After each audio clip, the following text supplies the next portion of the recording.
गुलबा के बिहारी लाल की जय। बलिया जी महाराज की जय। सुखदेव जी महाराज की जय। जय जय श्री राधे।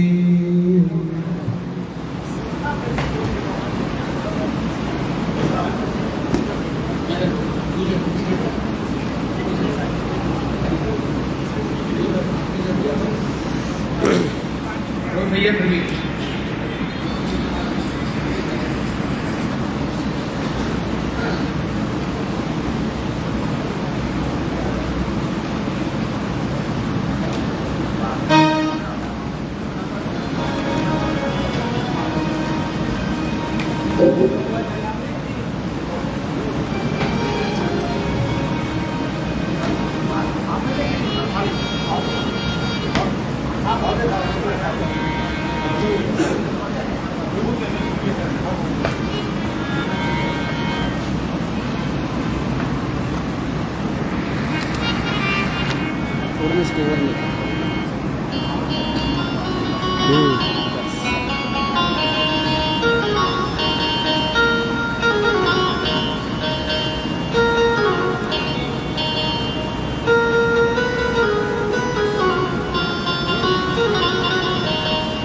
जुबा पे राधा राधा राधा नाम हो जाए कि थोड़ी कुछ ऐसा इंतजाम हो जाए। थोड़ी कुछ ऐसा इंतजाम हो जाए। जुबा पे राधा राधा राधा नाम हो जाए। जुबा पे राधा राधा राधा नाम हो जाए। थोड़ी कुछ ऐसा इंतजाम हो जाए। कोई कुछ ऐसा इंतजाम हो जाए। श्री राधे राधे श्री राधे श्री राधे श्री राधे राधे श्री राधे श्री राधे श्री राधे श्री राधे श्री राधे श्री राधे राधे श्री राधे श्री राधे श्री राधे राधे श्री राधे। थोड़ी कुछ रहता इंतजार हो जाए।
नमो भगवते वासुदेवाय। स्वस्ति श्री गणेशाय।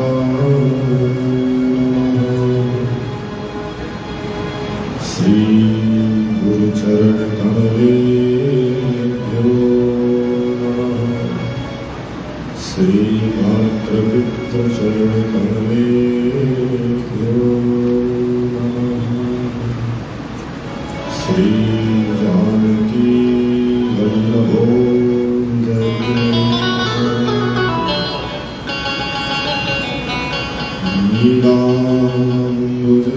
नीलाम्बुजश्यामल कोमलांगं सीता समारो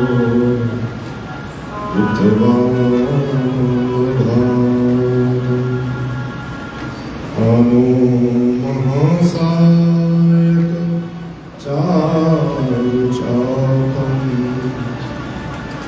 नमामि रामं रघुवंशनाथं नमामि रामं रघुवंशनाथं लोकाभिरामं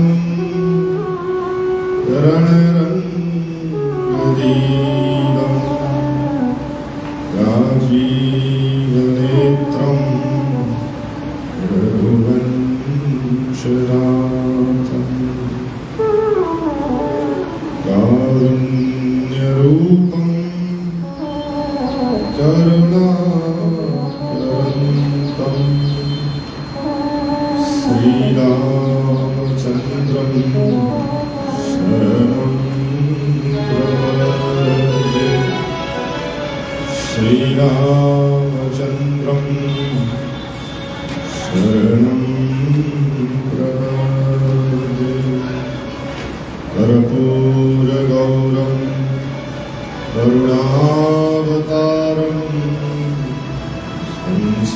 संसारसारं भुजगेन्द्रहारं सदा वसन्तं हृदयारविन्दे भवं भवानी सहितं नमामि भवं भवानी सहितं नमामि मनोजवं मारुततुल्यवेगं जितेन्द्रियं बुद्धिमतां वरिष्ठं वातात्मजं वानरयोधमुख्यं श्रीरामदूतं शरणं प्रपद्ये श्रीरामदूतं शरणं प्रपद्ये माता रामो मत्पिता रामचन्द्रः स्वामी रामो मत्सखा रामचन्द्रः सर्वस्वं मे रामचन्द्रो दयालु नान्यं जाने नैव जाने न जाने गुरुर्ब्रह्मा गुरुर्विष्णु गुरुर्देव महेश्वरा गुरुर्साक्षात् परब्रह्म तस्मै श्री गुरुवे नमः वेद सदा सुधि सहज दया के धाम जननी जनक राजेश के प्रभु श्री सीता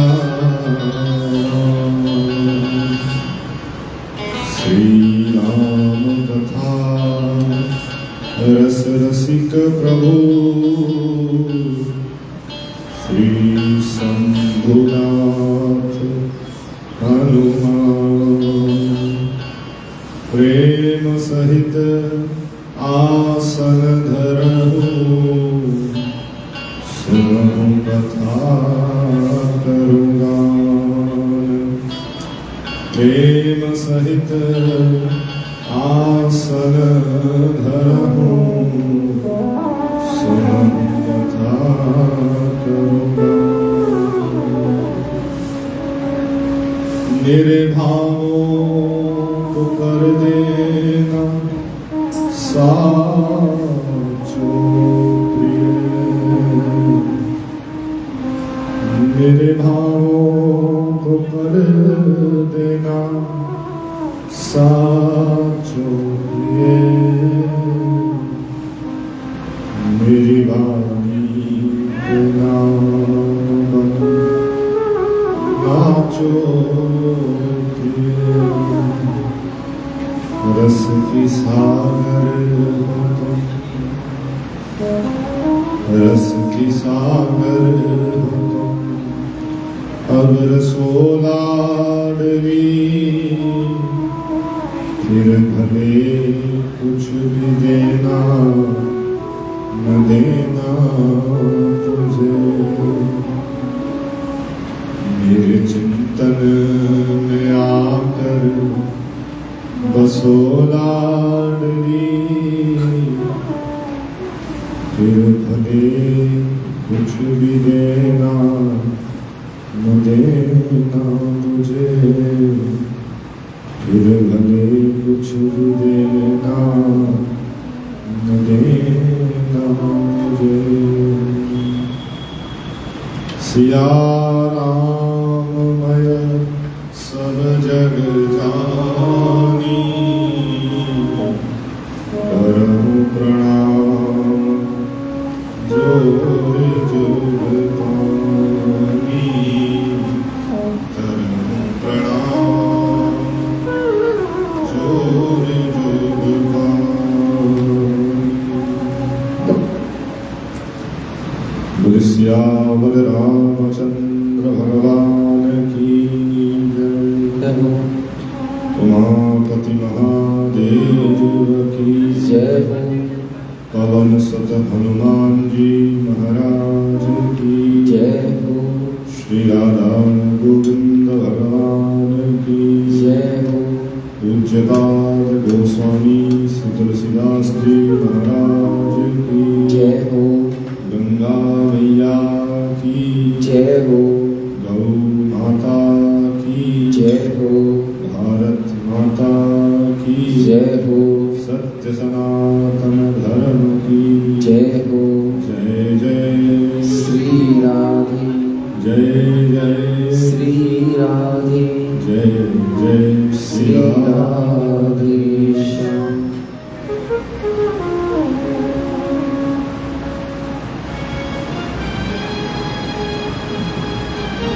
अखिल कोटि ब्रह्मांड नायक अकारण करुणावरुणालय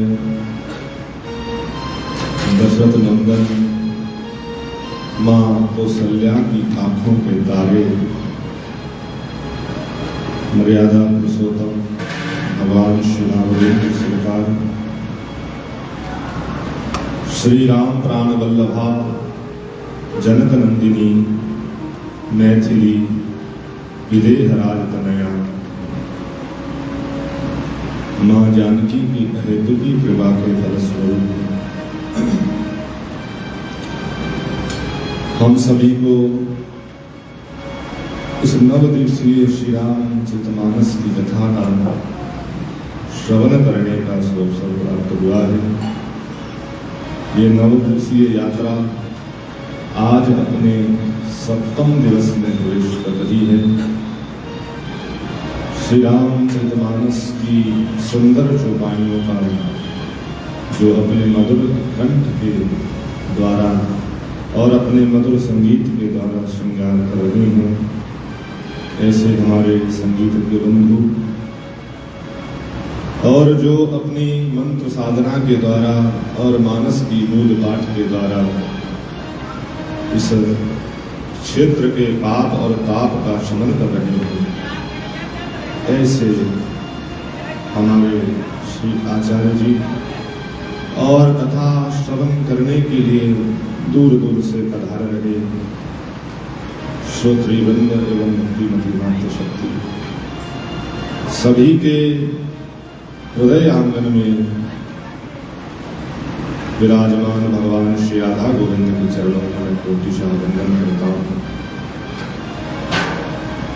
आइए इससे पूर्व कि हम आज की यात्रा में प्रवेश करें, भगवान के सुंदर नाम का गुणगान गाते हुए अपनी वाणी को बंद करें। हमें निज धर्म पर चलना बताती रोज रामायण। हमें निज धर्म पर चलना बताती रोज रामायण। निज धर्म पर चलना बताती रोज रामायण। तुम आचरण करना शुभ आचरण करना सिखाती रोज रामायण। निज धर्म पर चलना सिखाती रोज रामायण।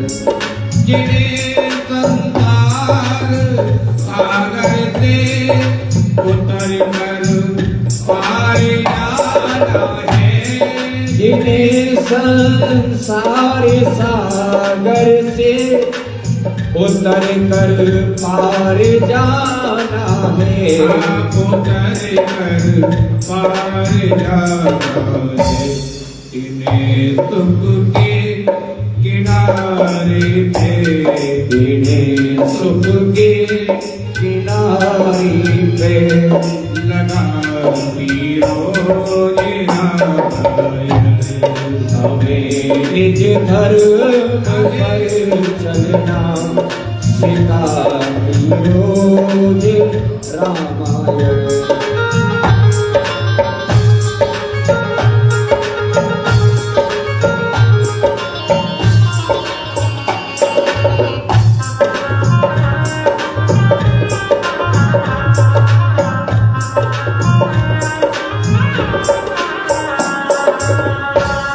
कहीं छवि विष्णु की भांति, कहीं शंकर की है झांकी।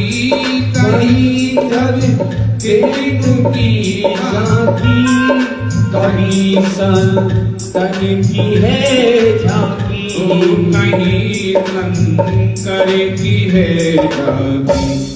हृदय आनंद झूली पर हृदय आनंद झूली पर दुलारी रोज रामायण।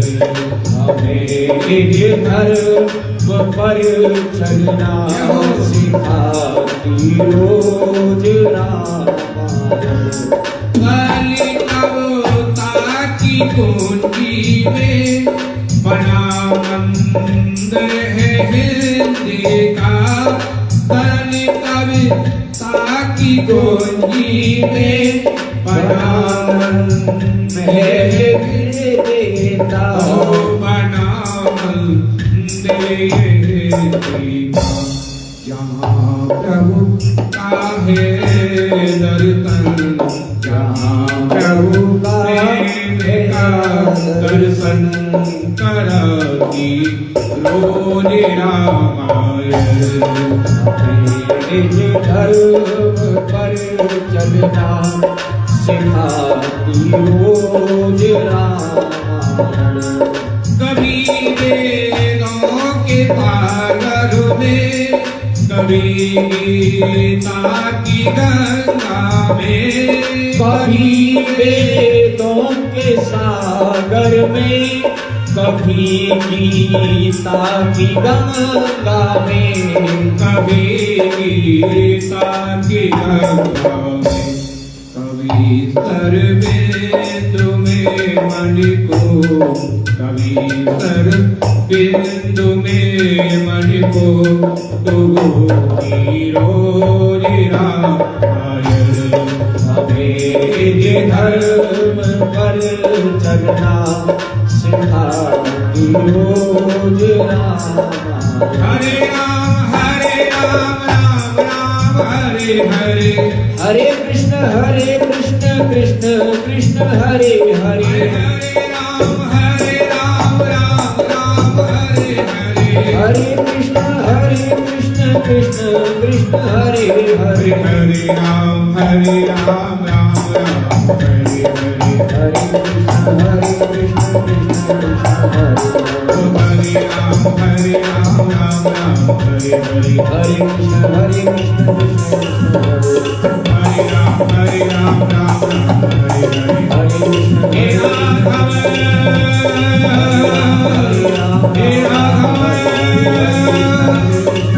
हे राघव, हरे राम राम राम हरे हरे। हरे कृष्ण कृष्ण कृष्ण श्री रामचंद्र भगवान की जय हो, व्यास महाराज की जय हो। आइए अपने मन को एकाग्र करते हुए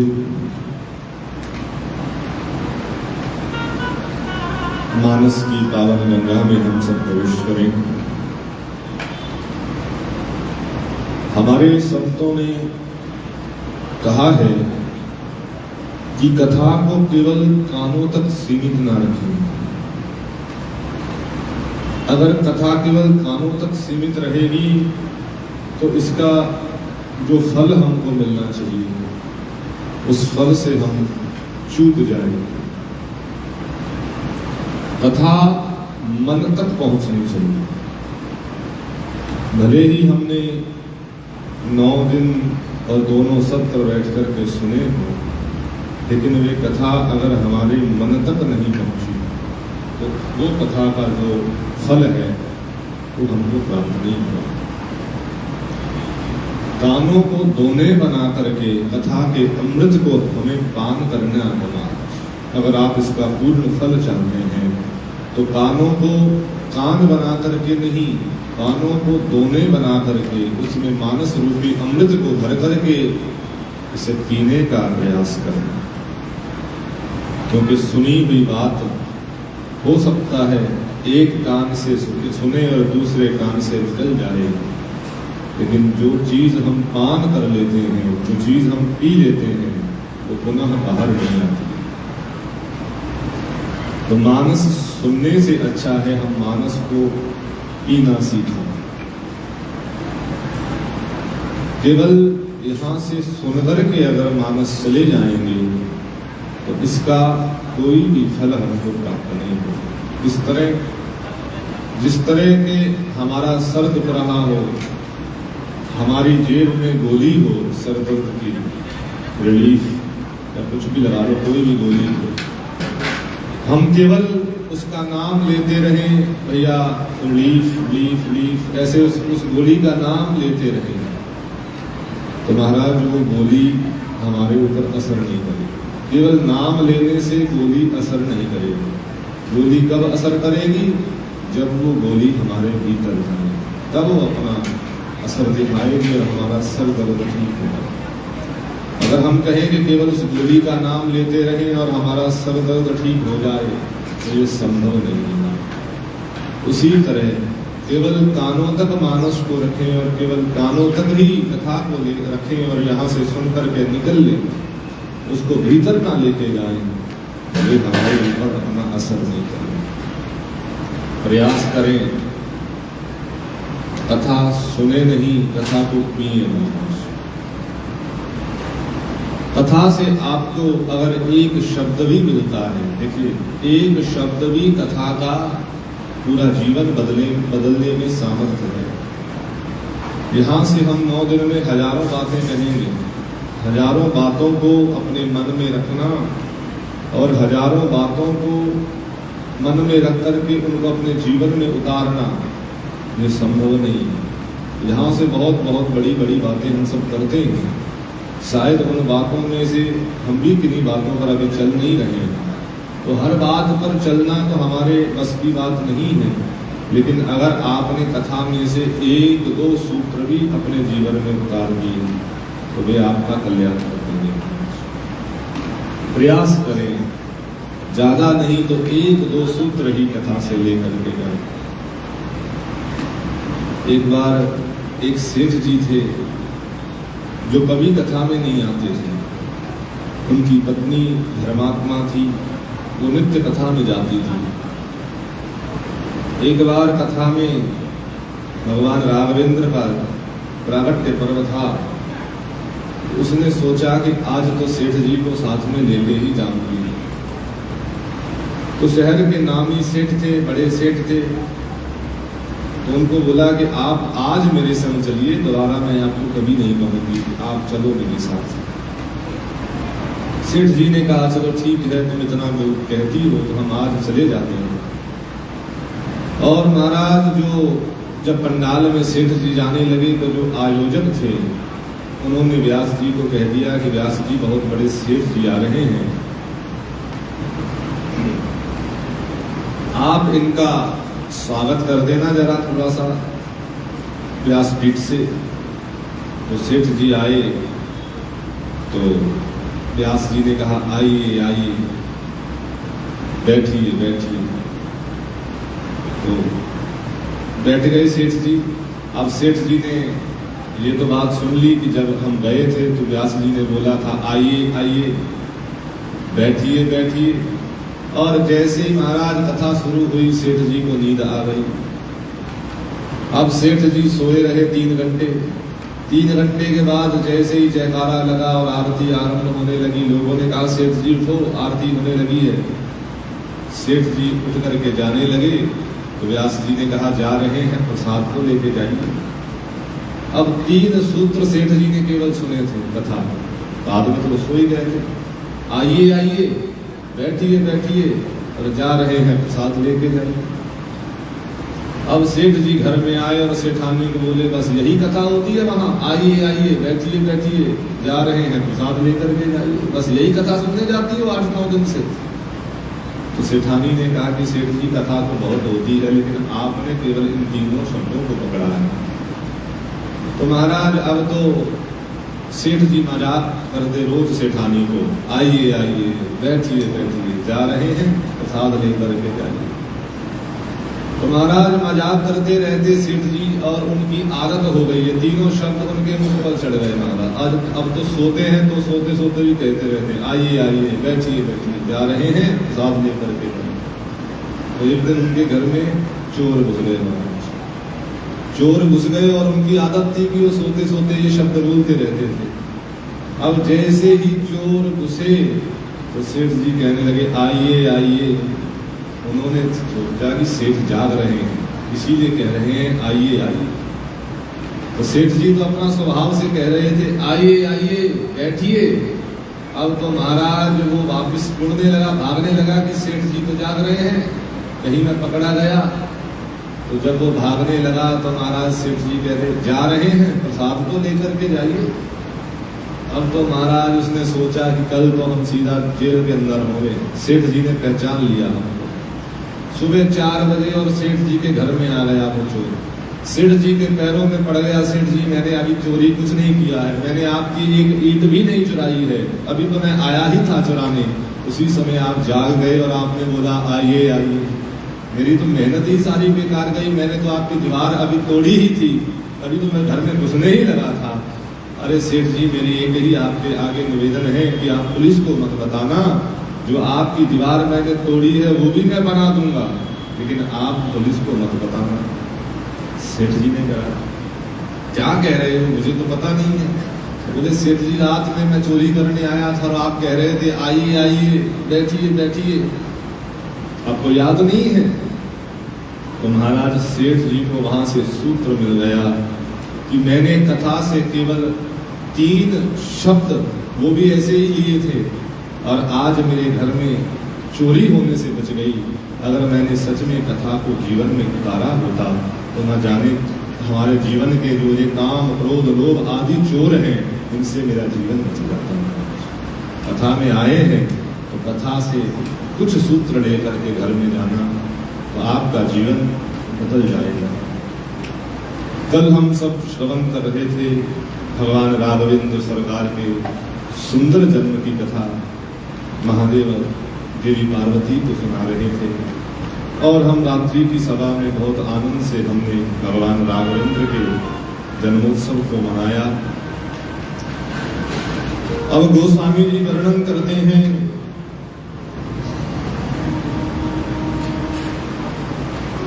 भगवान का जन्म हुआ और भगवान का जातक कर्म संस्कार हुआ। महाराज आज भगवान के जन्म को सुनकर के पूरा अवध आज खुशियों से भर गया। महाराज दशरथ अपना सर्वस्व दान करने लगे। महाराज दशरथ ने आज अपने सारे भंडार खोल दिए और कह दिया अयोध्या वासियों को कि जिसको जो भी चाहिए वो मुझसे बिना पूछे जितना चाहिए उतना सब दे जाए। महाराज आज चक्रवर्ती सम्राट राजा दशरथ ने अपना पूरा भंडार खोल दिया। महाराज इतनी प्रसन्नता है भगवान के जन्म की, इतनी प्रसन्नता है कि आज उनको दुनिया का सारा वैभव फीका लग रहा है भगवान के आगे। महाराज यही होना चाहिए। जब तक राजा दशरथ की गोद में भगवान नहीं आए थे तब तक उन्होंने कभी अपना पूरा भंडार ऐसे नहीं खोला था, लेकिन आज जीवन में जब राम आ गए हैं तो दुनिया की दौलत उनको सुहाती नहीं है। जिन्हें मनी मिल जाती है, जब जीवन में राम रूपी मनी हमारे आ जाती है तब कांच अपने आप हमें फीका लगने लगता है। ये दुनिया के सुख तब तक ही हमको सुहाएंगे जब तक हमें असली आनंद की प्राप्ति नहीं होगी। और ऐसा आनंद अवध में हुआ कि महाराज 1 महीने का पता किसी को लगा ही नहीं कि कैसे जाऊंगी हाय, अरे जाऊंगी जाऊंगी जाऊंगी मैं तो अवध नगरिया, जाऊंगी मैं तो अवध नगरिया, वो मैं तो अवध नगरिया जाऊंगी, मैं तो जाऊंगी हाय, जाऊंगी जाऊंगी जाऊंगी मैं तो अवध नगरिया, जाऊंगी मैं तो अवध नगरिया जाऊंगी।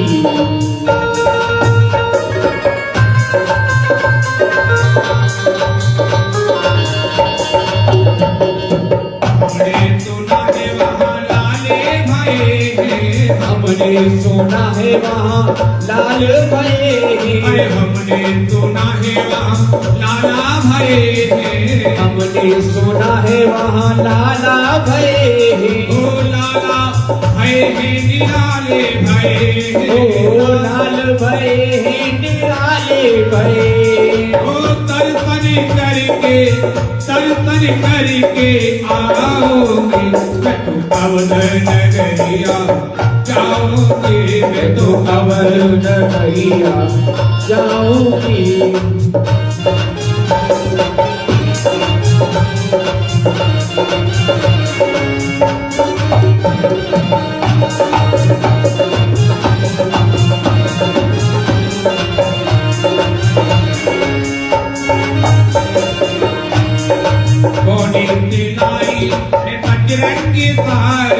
मोने सिलाई में पचरंगी साड़ी, मोने सिलाई में पचरंगी साड़ी, मोने सिलाई में पचरंगी साड़ी, जयपुरिया लहंगा में चढ़ी किनारे, जयपुरिया लहंगा में चढ़ी है किनारी, लहर लहर हाय लहर लहर लहराओगे मैं तो अवध नगरिया जाऊंगी रे, मैं तो अवध नगरिया जाऊंगी रे, हो जाऊंगी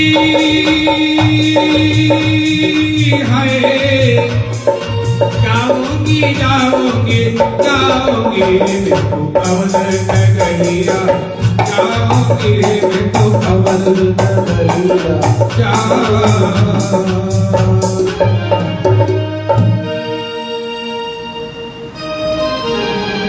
भगवान राम के जन्म के बाद ऐसा सुंदर महोत्सव अवध में मनाया गया कि एक वर्ष एक महीना बीत गया, किसी अवध वासी को उसका पता भी नहीं चला। कहते हैं कि सुख के दिन कैसे बीत जाते हैं इंसान को पता भी नहीं चलता। अब देखो, अभी 20 तारीख थी, कथा का पहला दिवस था और आज कथा अपने 7वें दिवस में आ गई है और पता भी नहीं चला कैसे इतने दिन बीत गए। शेष 2 दिन और है, वो भी क्या कल का दिन है, परसों तो निकल ही जाना है। तो सुख के दिन बहुत जल्दी बीत जाते हैं और दुख का एक एक दिन एक वर्ष सा हो जाता है। तो यहाँ इतना आनंद बरस रहा है अवध में कि गोस्वामी जी कहते हैं, कौतुक देखी पतंग बुलाना, एक मास ते जात ना चाहे। मानो ऐसा लगता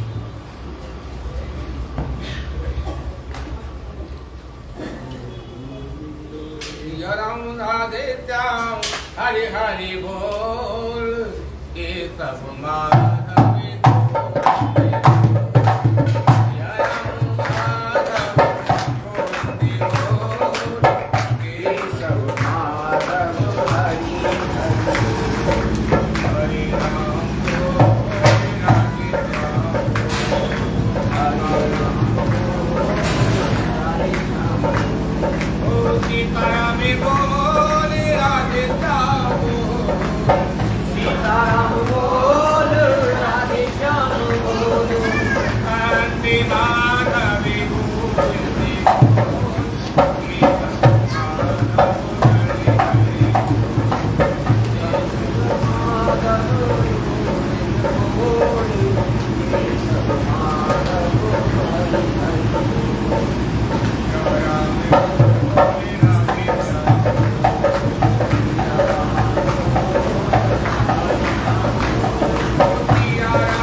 भगवान की जय हो।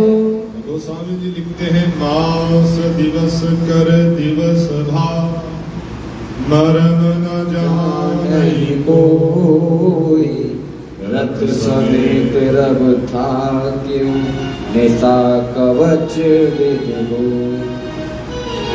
मानसकार लिखते हैं कि 1 महीने तक सूर्य अस्त ही नहीं हुआ। सूर्य भी ऐसा आनंद ले रहा है आज भगवान के प्रागट्य पर्व का कि उसने अपना रथ रोक दिया महाराज। अब रथ आगे नहीं बढ़ रहा तो सूर्य की गति नहीं हो रही तो रात्रि हो ही नहीं रही। 1 महीना दिन रहा तो महाराज जैसे ही अब रात्रि हो तो चंद्रदेव आए।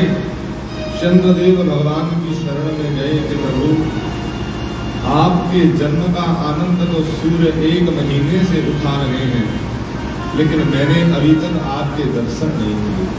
सूर्य अस्त हो तो मैं आऊं तो मुझ पर कृपा करें प्रभु। सूर्यदेव तो लगातार हर महोत्सव आपका देख रहे हैं, लेकिन मैंने आपका कोई महोत्सव देखा ही नहीं। भगवान ने चंद्रदेव को कहा कि चंद्रदेव आप चिंता ना करें, इस बार भले ही मैं सूर्य वंश में उत्पन्न हुआ हूँ और मैं दिन के 12 बजे आया हूँ। इसके बाद जब मैं श्री कृष्ण के रूप में आऊंगा तो तुम्हें मेरे जन्म का आनंद, मेरे दर्शन का आनंद प्राप्त होगा। सबसे पहले मेरा दर्शन तुम ही करोगे, और इतना ही नहीं, मैं अपने नाम के पीछे तुम्हारा नाम लगा करके रखूंगा। इसीलिए भगवान लगाते रामचंद्र। तो गोस्वामी जी कहते हैं कि सुख के दिन कैसे बीत जाते हैं पता ही नहीं चलता महाराज।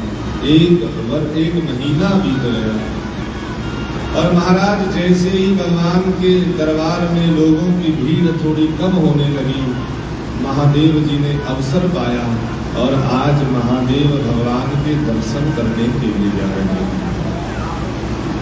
क्योंकि महादेव भगवान के बाल स्वरूप के उपासक हैं। जो भगवान भोलेनाथ के इष्ट हैं वो बालक राम हैं, और जिसका जो इष्ट होता है उसको उन्हीं का दर्शन करके आनंद मिलता है। जैसे ही थोड़ा समय मिला, भगवान महादेव ने सोचा कि मेरे इष्ट स्वयंवर जानकी नंदन, जानकी पति भगवान राघवेंद्र इस धरा धाम पर आए हैं, क्यों ना चल करके मैं भी उनके दर्शन का लाभ लूंगा। भगवान शंकर इस धरा धाम पर आए और महाराज भगवान शंकर भगवान की ओर जाने लगे, अवध की ओर जाने लगे, तो रास्ते में कागभूषुंड जी मिल गए। कागभूषुंड जी ने कहा कि महादेव कहाँ जा रहे हैं? तो बोले मैं भगवान के दर्शन करने जा रहा हूँ। हमारे प्रभु अवध में जन्म लेकर के आए हैं, तो हमको भगवान का दर्शन करने जाना चाहिए। दोनों प्रेमी हैं भगवान के, दोनों भगवान के बाल स्वरूप के उपासक हैं। श्री कागभूषुंड जी भी भगवान के बालक स्वरूप के उपासक हैं, और भगवान महादेव भी भगवान के बाल स्वरूप के उपासक हैं। महादेव जी कहते हैं, हे सती और एक निज चोरी, और एक निज चोरी, और एक निज चोरी, सुख गिर जाते प्रणत तोरी। हे गिरिजा, हे देवी पार्वती, मैं तुमको एक अपनी चोरी बताने लगा। अब मां गिरिजा ने कहा कि हे भगवान महादेव, क्या आप भी चोर हैं? क्या आपने भी कभी चोरी की है? तो भगवान शंकर ने कहा, देवी हाँ, मैंने भी चोरी की है, लेकिन मैंने लोगों की तरह किसी की जेब नहीं काटी है। मैंने लोगों की तरह किसी के धन की चोरी नहीं की है। मैंने तो अपने भगवान के दर्शन की चोरी की है। और भगवान शंकर माँ पार्वती को कथा सुनाते हुए बताते हैं कि देवी, जब भगवान का जन्म अवध में हुआ तो मैं भगवान के दर्शन के लिए जा रहा था। रास्ते में मुझे श्री कागभूषुंड जी महाराज मिल गए, और हम दोनों भगवान के दर्शन के लिए अवध में जा रहे हैं। अब दोनों ने सोचा कि अपने इस स्वरूप में जाएंगे तो हमको माँ यशोदा, माँ कौशल्या अपने महल में नहीं घुसने देगी। अगर मैं अपने सांप आदि लेकर के जाऊंगा तो मुझे कभी भी भगवान का दर्शन नहीं होगा, और लोग हम सबसे डर जाएंगे, हम दोनों से। तो दोनों ने अपना भेष बदल लिया।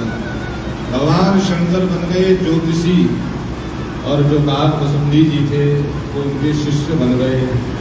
अब दोनों अपना भेष बदल करके अवध की ओर जा रहे हैं। महाराज भोला भंडारिया, राघव तेरी गली में भोला भंडारी आया। राघव तेरी गली में भोला भंडारी आया। राघव तेरी गली में राघव तेरी गली में, राघव तेरी गली में, ओ राघव तेरी गली में, राघव तेरी गली में करने आया, करने आया, राघव तेरी गली में, भंडारी आया, राघव तेरी गली में।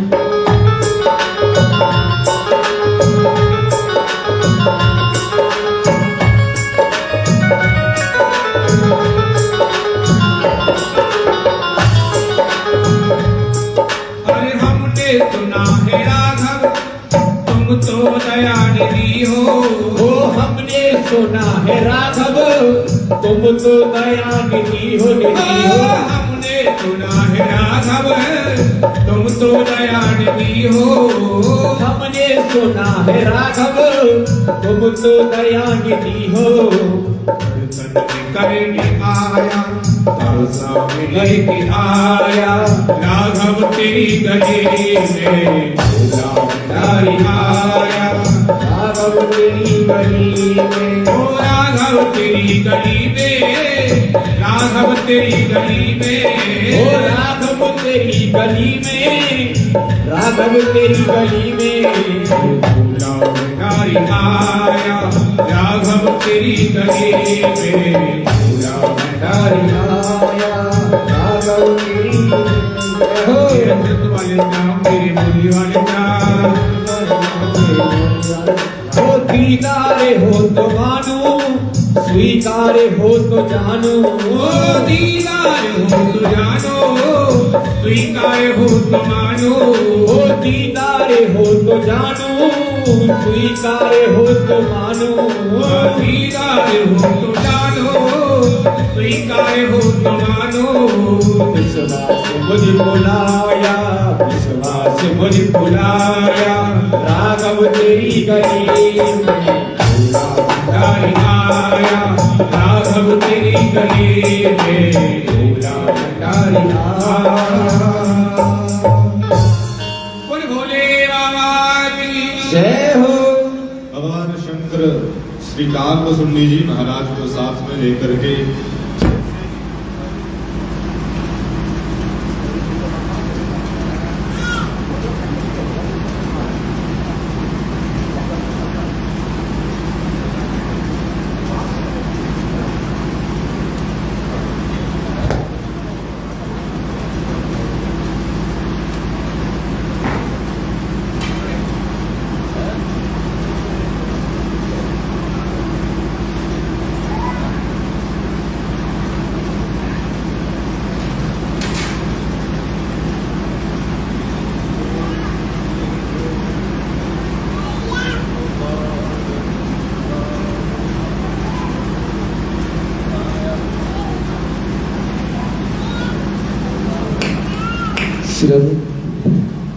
श्री रामचंद्र भगवान की जय।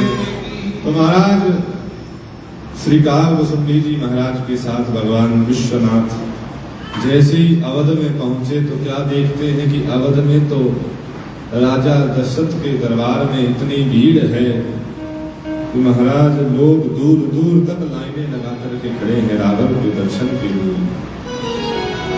अब जैसे ही महाराज भगवान लाइन में लगे, पीछे से ऐसा रेला आया कि महाराज ऐसा धक्का लगा कि लगे तो सबसे आगे थे और सबसे पीछे चले गए महाराज। 2-3 बार जब ऐसा हुआ, देखिए आप बिहारी जी के यहाँ दर्शन करने जाओ तो इतनी भीड़ होती है, अगर आप बीच में खड़े हो जाओ भीड़ के तो आपको खुद हिलना डुलना नहीं पड़ता, बस जहाँ से धक्का पड़ेगा आप इधर हो जाओगे, धक्का पड़ेगा आप इधर हो जाओगे। तो महादेव कह रहे हैं कि हे काकभुसुंडी जी ऐसे तो काम चलेगा नहीं, हम तो सबसे आगे पहुंचते हैं, तभी एक रेला आता है और सबसे पीछे जब श्री सरयू जी के किनारे पे पहुंच जाता है। तो काकभुसुंडी जी ने कहा कि प्रभु हमें कुछ ना कुछ सोचना पड़ेगा, ऐसे दर्शन तो बहुत मुश्किल हैं। तो महाराज महादेव ने कहा कि बताओ क्या करें। बोले प्रभु आप तो त्रिकालज्ञ हैं, आपसे कुछ छिपा नहीं है, तो क्यों ना आप ज्योतिषी बन जाएं और मैं आपका छोटा सा शिष्य बन जाऊं और हम भगवान का हाथ देखने और भगवान की रेखाओं को पढ़ने के लिए वहां बैठ जाएं और हो सकता है महारानी हमको अंदर बुला ले। ऐसे ही दर्शन हो सकते हैं, वैसे तो दर्शन होना मुश्किल है। भगवान महादेव ने कहा कि बेटा बात तो तेरी ठीक है। तो दोनों ने महाराज विचार करके श्री सरयू जी के किनारे पर अपना आसन लगा लिया। अब महादेव बन गए ज्योतिष शंकर और उनका जो छोटा शिष्य कालवसुंडी था वो उनका चेला बन गया महाराज। अब तो महादेव अपना पोथी पत्रा लेकर के बैठ गए सरयू के बालू में, और जो कालवसुंडी जी महाराज थे वो उनका प्रमोशन करने लगे।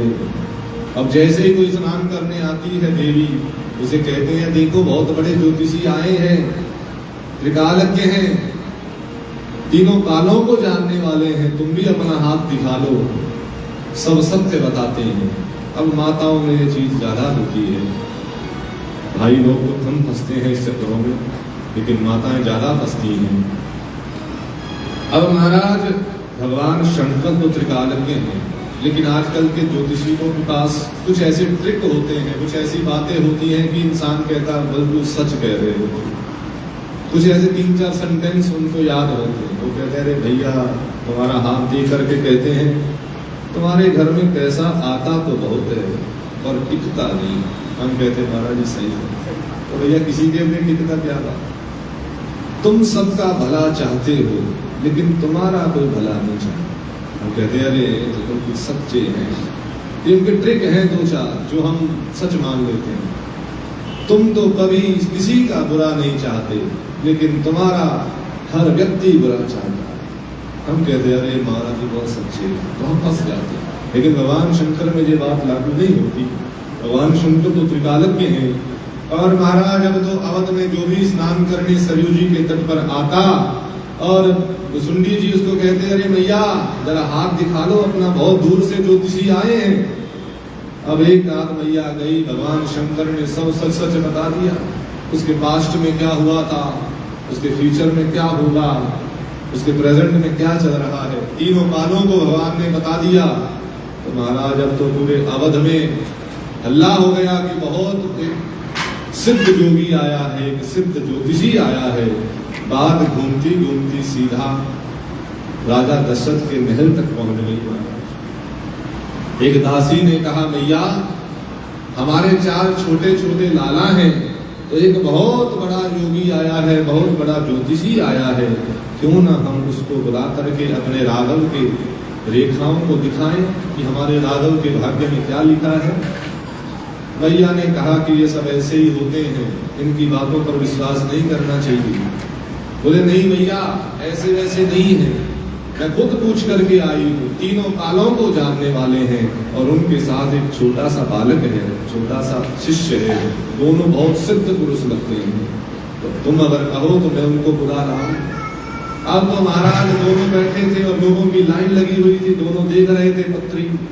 उधर से दासी आ गई, बोले महाराज जी आपका भाग्य खुल गया। तो वसुंडी जी ने कहा देवी क्या हो गया? बोले आपको माँ कौशल्या ने राजमहल में बुलाया है।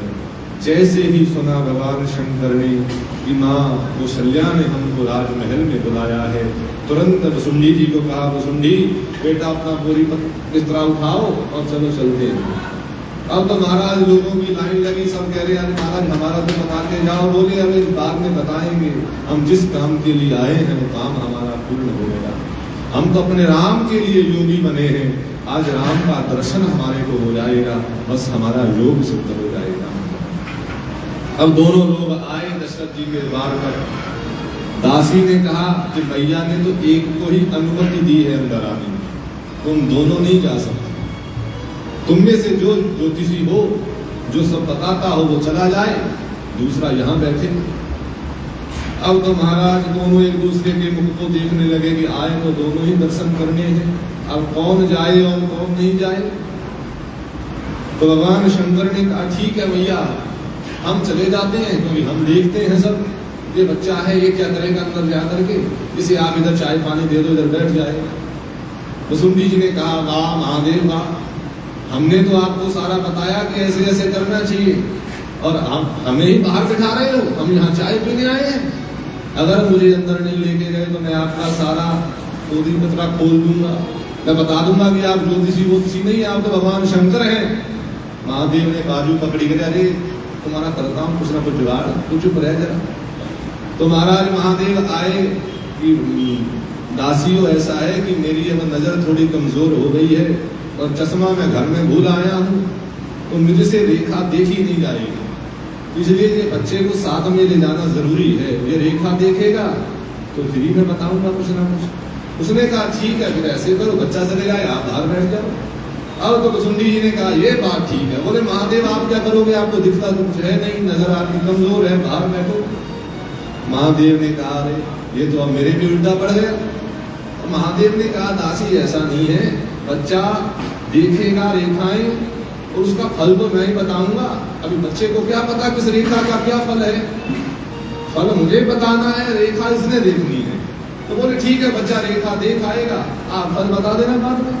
अरे बोले दासी ऐसे नहीं होता है, रेखा देख करके तुरंत उसका फल बताना पड़ता है, ये नहीं कि रेखा देख करके डंडे वाले उसका फल बताओ। तो हमको दोनों को अंदर जाना पड़ेगा अगर तुम चाहते हो। तो दो दासी अंदर आई और आकर के कहा कि माँ वो दोनों ही अंदर आना चाहते हैं, एक बच्चा है और एक थोड़ा बुजुर्ग है, और जो बच्चा है वो रेखा पड़ेगा भगवान के हाथों की और उसका फल ज्योतिषी बताएगा, इसलिए वो दोनों ही आना चाहते हैं। माँ कौशल्या ने कहा ठीक है, दोनों को अंदर ले आओ। अब महाराज दोनों अंदर गए, माँ ने जलपान करवाया। माँ ने कहा कि आपके आशीर्वाद से आज हमारे घर में 4 पुत्रों का जन्म हुआ है। भगवान राम को गोद में लेकर के जैसे ही माँ कौशल्या आई है, आज भगवान शंकर ने जैसे ही भगवान के बाल स्वरूप को देखा महाराज, वैसे ही भगवान की आंख खुली की खुली रह गई। अब तो भगवान आंख झपक नहीं रहे हैं और भगवान को देखते जा रहे हैं, आंखों में आंसू भर रहे हैं, बस देखते जा रहे हैं महाराज। पर काव कुसुंडी जी ने जब भगवान का दर्शन किया वो भी एकदम मौन हो गए महाराज। अब तो 10 मिनट हुए, 20 मिनट हुए, आधा घंटा हुआ, दोनों बोले ही नहीं रहे महाराज। एक देख रहा है रो रहा है, दूसरा चुपचाप बैठा है। तीनों माताएं बैठी हैं। माताएं ने कहा दासी ये किनको ले आई, ये तो आधा घंटा हो गया, कोई हिलजुल ही नहीं कर रहे, ये किने ले आई, जरा हिला डुला के देखो महाराज है भी या चले गए। महाराज हिलाया डुलाया, भगवान शंकर पर कोई प्रभाव नहीं पड़ा। भैया ने कहा दासी एक बोल नहीं रहा और एक रोता ही जा रहा है, ये किने ले आई, तुम तो कहती थी बड़े सिद्ध पुरुष हैं, ये तो मौन ही हो गए। तो महाराज भगवान को जरा जोर से हिलाओ, इनको जरा जोर से हिलाया भगवान को और भगवान की चेतना वापस आई। बोले महादेव, भैया ने कहा प्रभु कहाँ खो गए, आधा घंटा हो गया मैं तुमको देखती जा रही हूँ कि तुम कह रहे हो मैं रेखा बताऊंगा, तुम तो बोल भी नहीं रहे हो। महादेव ने कहा देवी थोड़ा समय लगता है, मैं बड़ी गहराई से भगवान की रेखाओं का चिंतन कर रहा था, इसलिए जरा समाधि में चला गया। और बोले भी आपका शिष्य ये भी कुछ नहीं कह रहा। भगवान ने कहा काल कुसुंडी जी जरा चेतना में आ जाए, नहीं तो अभी हमारा बंडा फूट जाएगा। काल कुसुंडी जी महाराज थोड़ी चेतना में आए। अब तो भगवान शंकर ने कहा कि देवी तुम्हारे राघव का हाथ मेरे हाथ में दो और मैं इनकी रेखाओं को देख सकूं। जैसे ही भगवान के हाथ को महादेव ने हाथ में लिया महाराज, आनंद के आंसू झरझर बहने लगे महाराज। काल कुसुंडी जी तो भगवान के चरणों को देख करके रो रहे हैं और महादेव भगवान के मुख को देख करके रो रहे हैं। अपने प्रेमी को देखा राघव ने तो महाराज राघव के आंखों में भी आंसू आ गए। अब तो भगवान भी जोर जोर से रोने लगे। मैया ने कहा रे ये कैसे ज्योतिषी हैं, मेरे बच्चे का हाथ पकड़ा और बच्चा रुला दिया इन्होंने। नहीं हम इनका हाथ नहीं दिखाएंगे, तुम चले जाओ दोनों। अब तो महादेव ने कहा कि जो काम बनता था वो भी बिगड़ने लगा। अब तो महाराज भगवान ने कहा महादेव ने कहा देवी ऐसा कुछ नहीं है, तुम भगवान को हमारी गोद में दो, हम अच्छे से इनकी रेखाओं का अध्ययन करेंगे, फिर इसका फल बताएंगे। बोले महाराज मेरा बेटा तो रो रहा है। तो बोले देवी जरा इसको हमारी गोद में दो, अभी चुप हो जाएगा महाराज। अब तो भगवान ने और जोर जोर से रोना शुरू कर दिया। किसी दासी ने कहा कि भैया हो सकता है कि इनकी गोद में आने के लिए रो रहा हो बालक, एक बार इनकी गोद में दे दिया जाए, क्यों ना एक बार इनकी गोद में दे दिया जाए, हो सकता है बालक इनकी गोद में जाने के लिए ही हो रहा है। जैसे ही भगवान राघव को अपनी गोद में पाया है भगवान शंकर ने, मानो आज भगवान शंकर को इतनी प्रसन्नता हुई, इतनी प्रसन्नता हुई कि महादेव का आज मन नाचने लगा महाराज। जैसे ही अपने राघव को गोद में लिया महाराज, राघव के चरणों के दर्शन किए भगवान, और पूरी पत्री भगवान की बता दी कि इनका ऐसे जन्म हुआ है। भैया ने कहा कि हम तुमको कैसे सच माने कि तुम सच्चे पंडित हो, कुछ ऐसा बताओ कि हमको यकीन आ जाए। तो बोले भैया बताओ तुम्हें यकीन कैसे आएगा? बोले जो बीत चुका है उनमें से कुछ बताओ, तभी हमें यकीन आएगा कि तुम सच्चे पंडित हो। महादेव ने कहा देवी हे मैया, ये बालक जब तुम्हारे घर में जन्म लिया था तब ये 4 भुजाओं वाला था। जब पहली बार ये तुम्हारे आंखों के सामने आया था, ये चतुर्भुज रूप में आया था। उसी समय मैया ने कहा सच में बात है आपकी, सही बात है, ये बात तो राजा दशरथ भी नहीं जानते हैं, ये बात अगर आप जानते हैं तो आप सच्चे हैं। बताइए मेरे बालक के भाग्य में क्या लिखा है? अब भगवान शंकर मन ही मन कह रहे हैं कि भैया इनके भाग्य में क्या लिखा है ये तो यही जान सकते हैं, ये तो दुनिया का भाग्य लिखने वाले हैं, मैं क्या बताऊं कि इनके भाग्य में क्या लिखा है। फिर भी मैं कुछ बताता हूं तो भगवान शंकर ने सब बता दिया कि ये पढ़ने जाएंगे, पढ़ करके आएंगे तो आपके घर में यहाँ एक ऋषि का आगमन होगा जो इन्हें वन में लेकर के जाए। अब जैसे ही सुना माँ कौशल्या ने कि हमारे घर में एक मुनि आएंगे और वो हमारे राघव को लेकर के चले जाएंगे, तो मैया तो महाराज रोने लगी कि इतने वर्षों के बाद मुझे लाला का मुख देखने को मिला है, तो वो भी कोई मुनि आएगा और मेरे लाला को ले जाएगा। उन्होंने कहा कि बाबा जी, हे ज्योतिषी जी, कुछ ऐसा करो कि इनका भाग्य बदल जाए। तो महादेव ने कहा भैया पूरी बात सुनो, वो आएंगे जरूर और इनको लेकर के भी जाएंगे, लेकिन जब ये दोनों लौट कर के आएंगे तो बहू के साथ आएंगे। तुम्हारे बालक को सिंगल लेकर के जाएंगे, लेकिन लुटा के लाएंगे तो दोनों आएंगे महाराज। अब जैसे ही माँ ने सुना कि मेरे राघव की शादी होगी, वो भी संत के हाथों से, माँ प्रसन्न हो गई।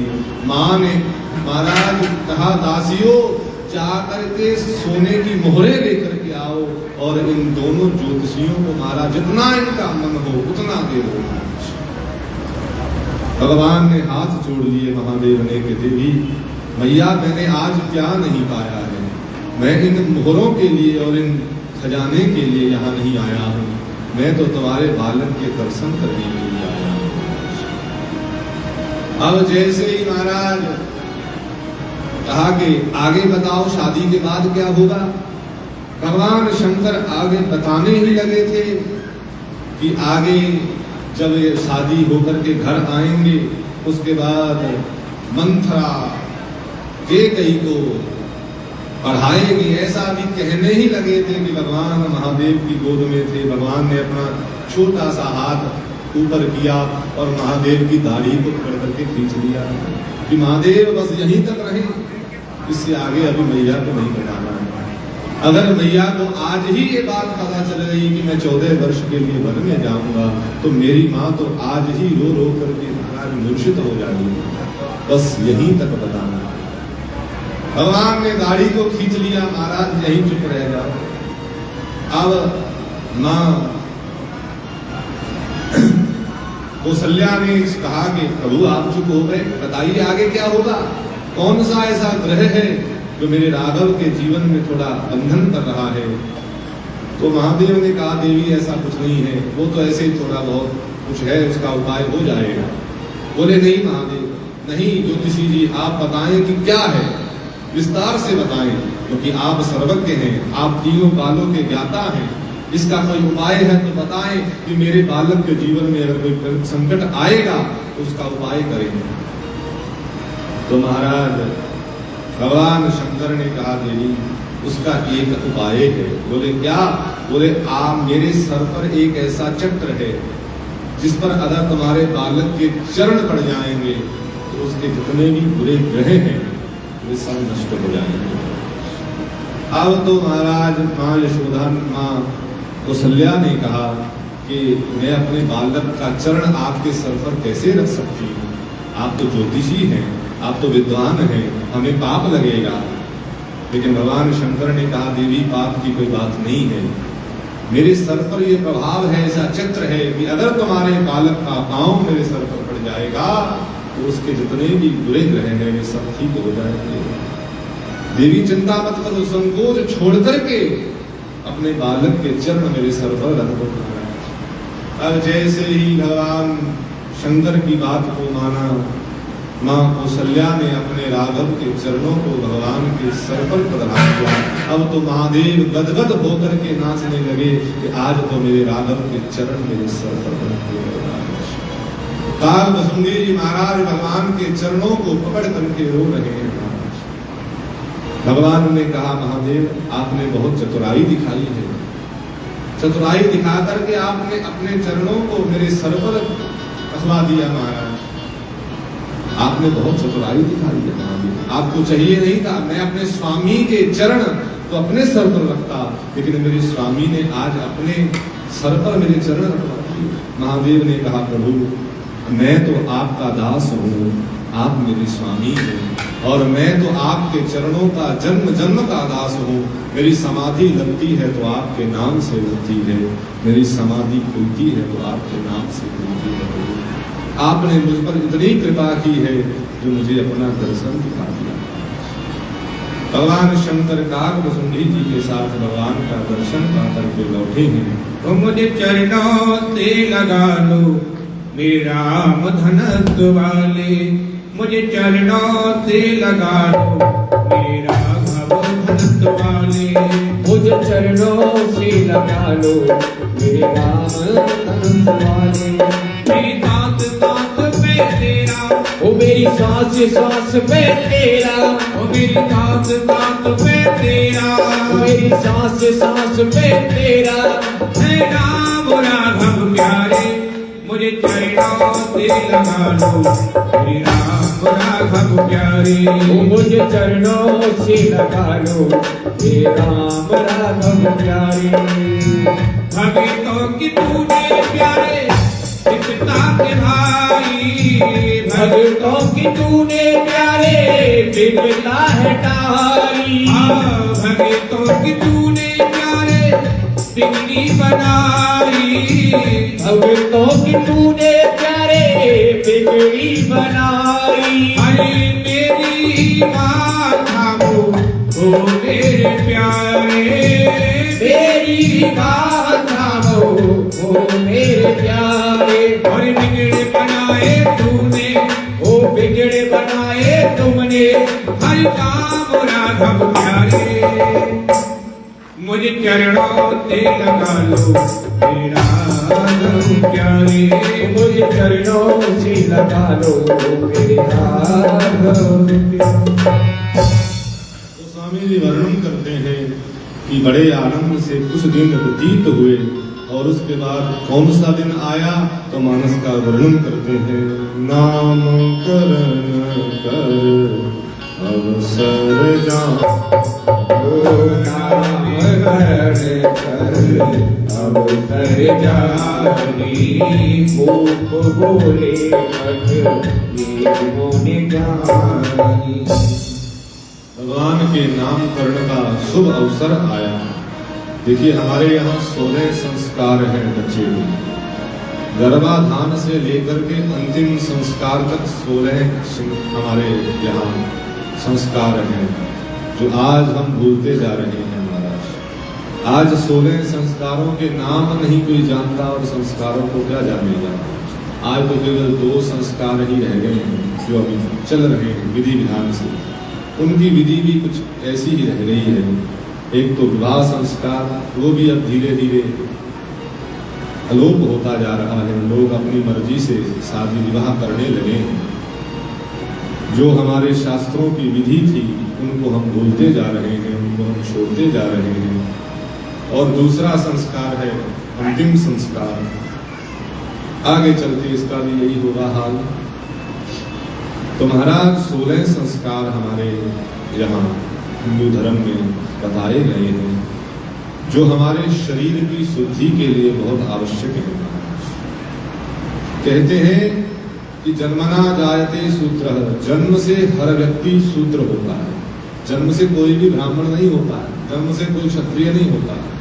जन्म सभी का उसी प्रक्रिया से हुआ है जिस प्रक्रिया से ब्राह्मण का अथवा क्षत्रिय का अथवा वैश्य का, शूद्र का, चारों वर्णों का जन्म एक प्रकार से हुआ है, उसी तरह से हुआ है। लेकिन वो ब्राह्मण कैसे बनता है? बोले जन्मना जायते शूद्र संस्कारात् द्विज उच्यते। जब उसके संस्कार होते हैं तब वो द्विज बनता है। द्विज कहते हैं दूसरा जन्म। जिस ब्राह्मण का संस्कार नहीं हुआ, जिस ब्राह्मण का जनेऊ संस्कार नहीं हुआ, वो द्विज कहलाने के योग्य नहीं है, वो तो शूद्र है। जन्म से हर व्यक्ति शूद्र है, लेकिन संस्कारों से वो द्विज बनता है। फिर जब वो विद्या अध्ययन करने जाता है, वेदों का पाठ करता है, वेद पाठा कवे, तो जब हम वेदों को पढ़ते हैं तब हम विप्र बन जाते हैं। और ब्रह्म जानामि ब्राह्मणः, जब ब्रह्म को जानते हैं तो वो जीव ब्राह्मण हो जाता है। हर व्यक्ति ब्राह्मण हो सकता है अगर वो संस्कारवान रहे, अगर वो भगवान की ओर बढ़े, तो हर व्यक्ति ब्राह्मण हो सकता है। जो ब्रह्म को जानता है अथवा जो ब्रह्म को जानने में लगा हुआ है, वही वास्तविक ब्राह्मण है। जो केवल शर्मा जी लगा करके और दारू पीता है, वो ब्राह्मण कहाँ से हो सकता है? वो तो इंसान भी नहीं है। ब्राह्मण तो बहुत बड़ी बात है, वो तो इंसान भी नहीं है। तो संस्कार ही हमारी पवित्रता करते हैं, संस्कार ही हमारी शुद्धि करते हैं, और संस्कार ही हमको मानव बनाते हैं। तो प्रयास करें हम अपने इन 16 संस्कारों को बचा करके रखें। ये धीरे धीरे अलोप होते जा रहे हैं। इनकी महिमा को समझें और इन्हें बचा करके रखें। हमारे एक एक संस्कार का बहुत बहुत बहुत बड़ा मीनिंग है। ऐसे नहीं कि भाई कोई भी संस्कार कर लिया, चोटी रखते हैं, चोटी क्यों रखते हैं इसका मतलब है। तिलक लगाते हैं तो तिलक क्यों लगाते हैं इसका मतलब है। अगर हमारे कर्ण भेद संस्कार है, हमारे कानों में ये उसको भेदा जाता है कानों को, तो ये इसका कोई अर्थ है। बिना मतलब के नहीं है कोई भी संस्कार, किसका कोई मतलब ना हो। तो महाराज नामकरण का अवसर आया, आजकल ये संस्कार भी अलोप हो गया है, 100% ही हो गया लगभग। कोई ऐसे घर होंगे 2-4 जो विधि विधान से इस संस्कार को आज करते हैं। नामकरण जब भी हो किसी विद्वान आचार्य के द्वारा होना चाहिए। आजकल क्या है कि बच्चा जन्म लेता है, उसी समय माताएं बहनें बैठ करके महाराज जन्म से पहले ही मन में विचार कर लेती हैं कि सीरियल में कौन सा नाम चल रहा है वही नाम रखते हैं। नहीं तो इंटरनेट निकाल लेती है, भैया वहां से सुंदर सुंदर नाम निकाल करके बच्चे का नाम रख देती है। इससे गुरेज करना चाहिए। यथा गुण तथा नाम, जैसा गुण बच्चे में हो वैसा उसका नाम होना चाहिए। और जिसका नाम ही आपने अपने मन के अनुसार रखा है, उसका कल्याण कहाँ से हुआ? राशि के अनुसार नाम निकल रहा है। एक योग्य आचार्य से के द्वारा नामकरण संस्कार बच्चे का होना चाहिए। जो भी आचार्य जी नाम निकालें अथवा जो भी अक्षर निकालेंगे, जिस अक्षर पर बच्चे का नाम होना चाहिए, तो आप प्रयास करें उसी अक्षर से बच्चे का नाम रखें। आजकल ना जाने कैसे कैसे नाम लोग रखते रहते हैं। बच्चे का नाम है तो नाम पप्पी रखा हुआ है, भैया पिल्ला है कि बच्चा है लड़का, तो नाम विचार करके रखना चाहिए। जैसा गुण हो वैसा उसका नाम होना चाहिए। पहले बच्चे जब होते थे तो आप भी आज करके देखा करो ये सब। जब बच्चा थोड़ा समझदार हो जाए कि उसको पता चल जाए कि किसी सामान को पकड़ना है, जैसे मोबाइल को पकड़ना सिखाते हो, ऐसे ही किसी दिन एक कमरे में बच्चे को बिठा करके अकेले को बेड पर या नीचे, उसके आगे 3-4 चीजें रखा करो। एक तो उसके आगे मानस जी की किताब रखो, एक उसके आगे मोबाइल रखो, एक उसके आगे पैसा रखो, वो जब से जिसको सबसे पहले टच करेगा तो समझ लेना उसकी रुचि उसी में है। अगर तो वो मानस जी को पकड़ेगा तो समझ लेना कि आगे चल करके धर्मात्मा बन सकता है, उसकी रुचि है इस लाइन में। और अगर वो मोबाइल को पकड़ेगा फिर तो आप जानते ही हैं उसका क्या फल है। तो कहने का तात्पर्य ये है कि नाम किसी ब्राह्मण के द्वारा अथवा किसी आचार्य के द्वारा ही रखना चाहिए। आज नामकरण का सुंदर अवसर आया। महाराज दशरथ गए हैं गुरु जी के घर में और वशिष्ठ मुनि को घर में लेकर के आए हैं। हे मुनिवर, आप मेरे चारों पुत्रों का नामकरण करिएगा। और महाराज आज वशिष्ठ मुनि राजा दशरथ के द्वार पर आए हैं और राजा ने कहा कि दुर्लभ, आप मेरे पुत्रों का नामकरण कीजिए। तो वशिष्ठ मुनि ने कहा कि राजन, इनके नाम अनेक अनूपा, इनके मैं क्या नाम रखूं? इनके तो हजारों नाम हैं महाराज। आप विष्णु सहस्त्र नाम उठा करके देख लें, सारे भगवान के नाम हैं। इनके एक नहीं, इनके तो हजारों नाम हैं, मैं इनके क्या नाम रखूं? लेकिन फिर भी राजन, मैं नृपतः स्वमति अनुरूपा, मैं अपनी मति के अनुसार इनका नामकरण करने लगा हूं। अब भगवान सबसे पहले बड़े भगवान श्री राम हैं। तो श्री वशिष्ठ जी ने जैसे ही मां कौशल्या की गोद में बैठे हुए राघव को देखा और कहा कि राजन, ये जो मां कौशल्या की गोद में बैठे हैं ना, तो ये कौन है? बोले जो आनंद से दुखी राशि, जो आनंद से सुख राशि, जो आनंद सिद्ध दुख राशि, जो आनंद सिद्ध सुख राशि, जी करते तेरे लोग तुम्हारी, सी करते तेरे लोग तुम्हारे। बोले कौन है ये? बोले जो आनंद सिंधु सुख राशि, सी करते त्रैलोक सुपासी, सो सुखधाम राम अस नाम, अखिल लोकदायक विश्राम। दुनिया को तारने वाला नाम आज महामुनि विशिष्ट ने रखा है, इनका नाम राम होगा। बोल सियावर रामचंद्र भगवान जय हो। तो महाराज बोले राम कौन? बोले जो आनंद सिंधु, जो आनंद का सिंधु है। सिंधु का एक अर्थ होता है सेंटर पॉइंट, जो आनंद का सेंटर पॉइंट है महाराज। संसार में जहां भी आनंद का आपको कण दिखता हो, बस वो उसी सिंधु का बिंदु है महाराज। भगवान राघवेंद्र का नाम कैसा है? बोले आनंद का सिंधु है। लेकिन संसार में जो भी आपको आनंद दिखे वो उसी सिंधु का एक बिंदु है। इस संसार में जहां भी आपको सुख अथवा जहां भी आपको आनंद दिख रहा है, वे कुछ और नहीं, वो राम ही है। कभी आप थके थके जाएं, कभी घूम रहे हैं गर्मी में और किसी वृक्ष की छाया में आपको बैठने का अवसर मिल जाए और उस वृक्ष की छाया में बैठ कर के जो आपको सुख मिलेगा, तो समझ लेना ये कोई और नहीं, ये राम ही है। राम को केवल इतना संकीर्ण मत करिए कि एक ही राम है। संसार में जहां भी आपको सुख मिले अथवा जहां भी आपको आनंद की प्राप्ति होती है, समझ लेना ये कोई और नहीं, ये राम ही है। जो आनंद सिंधु सुख राशि, जो सुख के सागर हैं, सुख की राशि हैं। गीता जी में लिखा है ये संसार क्या है? बोले संसार दुखालय है, अशाश्वत है और दुखालय है। अशाश्वत कहते हैं जो सदा रहने वाला नहीं, जो सदा बिगड़ता रहता है, जो सदा एक जैसा नहीं रहता।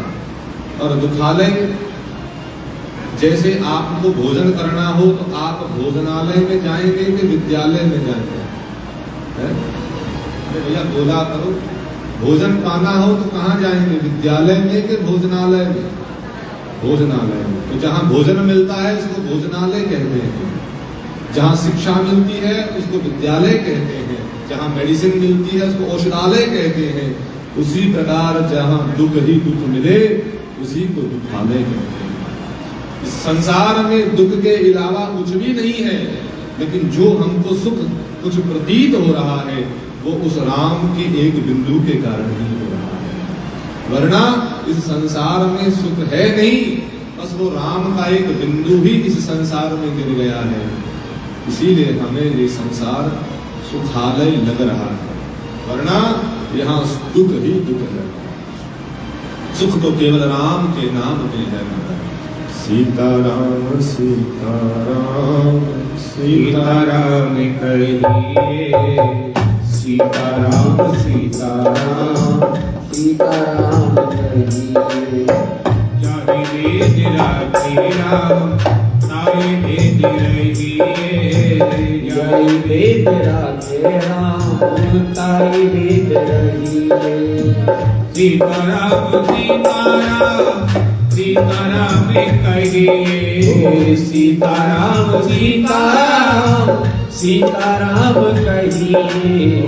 जय वेद राखे राम तारे वेद रहिए, ताई वेद राखे राम ताई वेद रहिए। महाराज भगवान का नाम रखा जो आनंद सिंधु सुख राशि, सी करते त्रैलोक सुखासी, सो सुखधाम राम अस नामा, अखिल लोक दालिक विश्राम। जो पूरे विश्व को विश्राम देने वाला है वही राम है महाराज। जो योगियों के चित्त में रमण करने वाला है राजन, वही ये राम है महाराज। और राम नाम की महिमा गोस्वामी जी नाम वंदना में लिखते हैं तो कहते हैं, बंधव नाम राम रघुवर को, हेतु प्रसाद भान हिम कर को। बोले राम का नाम कैसा है? बोले हेतु प्रसानु, प्रसानु भानु और हिमकर का जो हेतु है, ऐसा राम का नाम है। प्रसानु कहते हैं अग्नि को, और भानु कहते हैं सूर्य को, और हिमकर कहते हैं चंद्रमा को। अगर चंद्रमा में शीतलता है तो वो केवल राम के नाम के कारण है। अगर सूर्य हमें प्रकाश देता है तो वो केवल राम के प्रभाव नाम के कारण देता है। और अग्नि अगर हमारे विकारों को जला करके भस्म करने का साहस करती है तो वो केवल राम के नाम का प्रभाव है। गोस्वामी जी कहते हैं, राम एक तापस दिए तारी, नाम अनेक तुमति द्वारी। राम ने तो एक अहल्या को तारा था, लेकिन राजन ये ऐसा राम होगा जिसका नाम लेकर के लाखों पापी तर जाएंगे। महाराज तुम्हारे पुत्र का नाम है राम रख रहा हूं। अब कौशल्या मैया तो आनंद से भरपूर हो गई और राघव राघव कहकर के भगवान को पुकारने लगी। बहुत सुंदर नाम है। प्रसन्न हो गए महाराज दशरथ, बहुत सुंदर नाम मिल गया आज भगवान को, राम। और जैसे ही महाराज मां कैकेयी की ओर रुख किया महामुनि वशिष्ठ ने, तो गोद में बिल्कुल राम जैसा ही एक पुत्र देखा। बिल्कुल राम जैसी ही उनकी झांकी है, जैसे राम है वैसे ही भरत है महाराज। तो जैसे ही उनका ध्यान भरत जी की ओर पड़ा तो महामुनि विशिष्ट हो गए।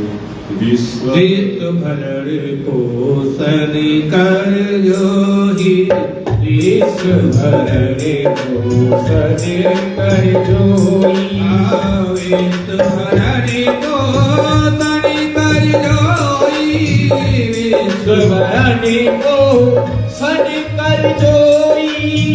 तब कर नाम भरत रथ होए, तब कर नाम भरत रथ हो। महामुनि वशिष्ठ ने कहा, महाराज ये जो कैकेयी जी की गोद में बैठे हैं ना, ये विश्व का भरण पोषण करने वाले हैं। विश्व का भरण पोषण, आप इसका अर्थ ये नहीं लगाना कि भरत जी सब किसी को रोटी कपड़ा और मकान देते हैं। विश्व का भरण पोषण केवल रोटी कपड़ा और मकान से नहीं होता।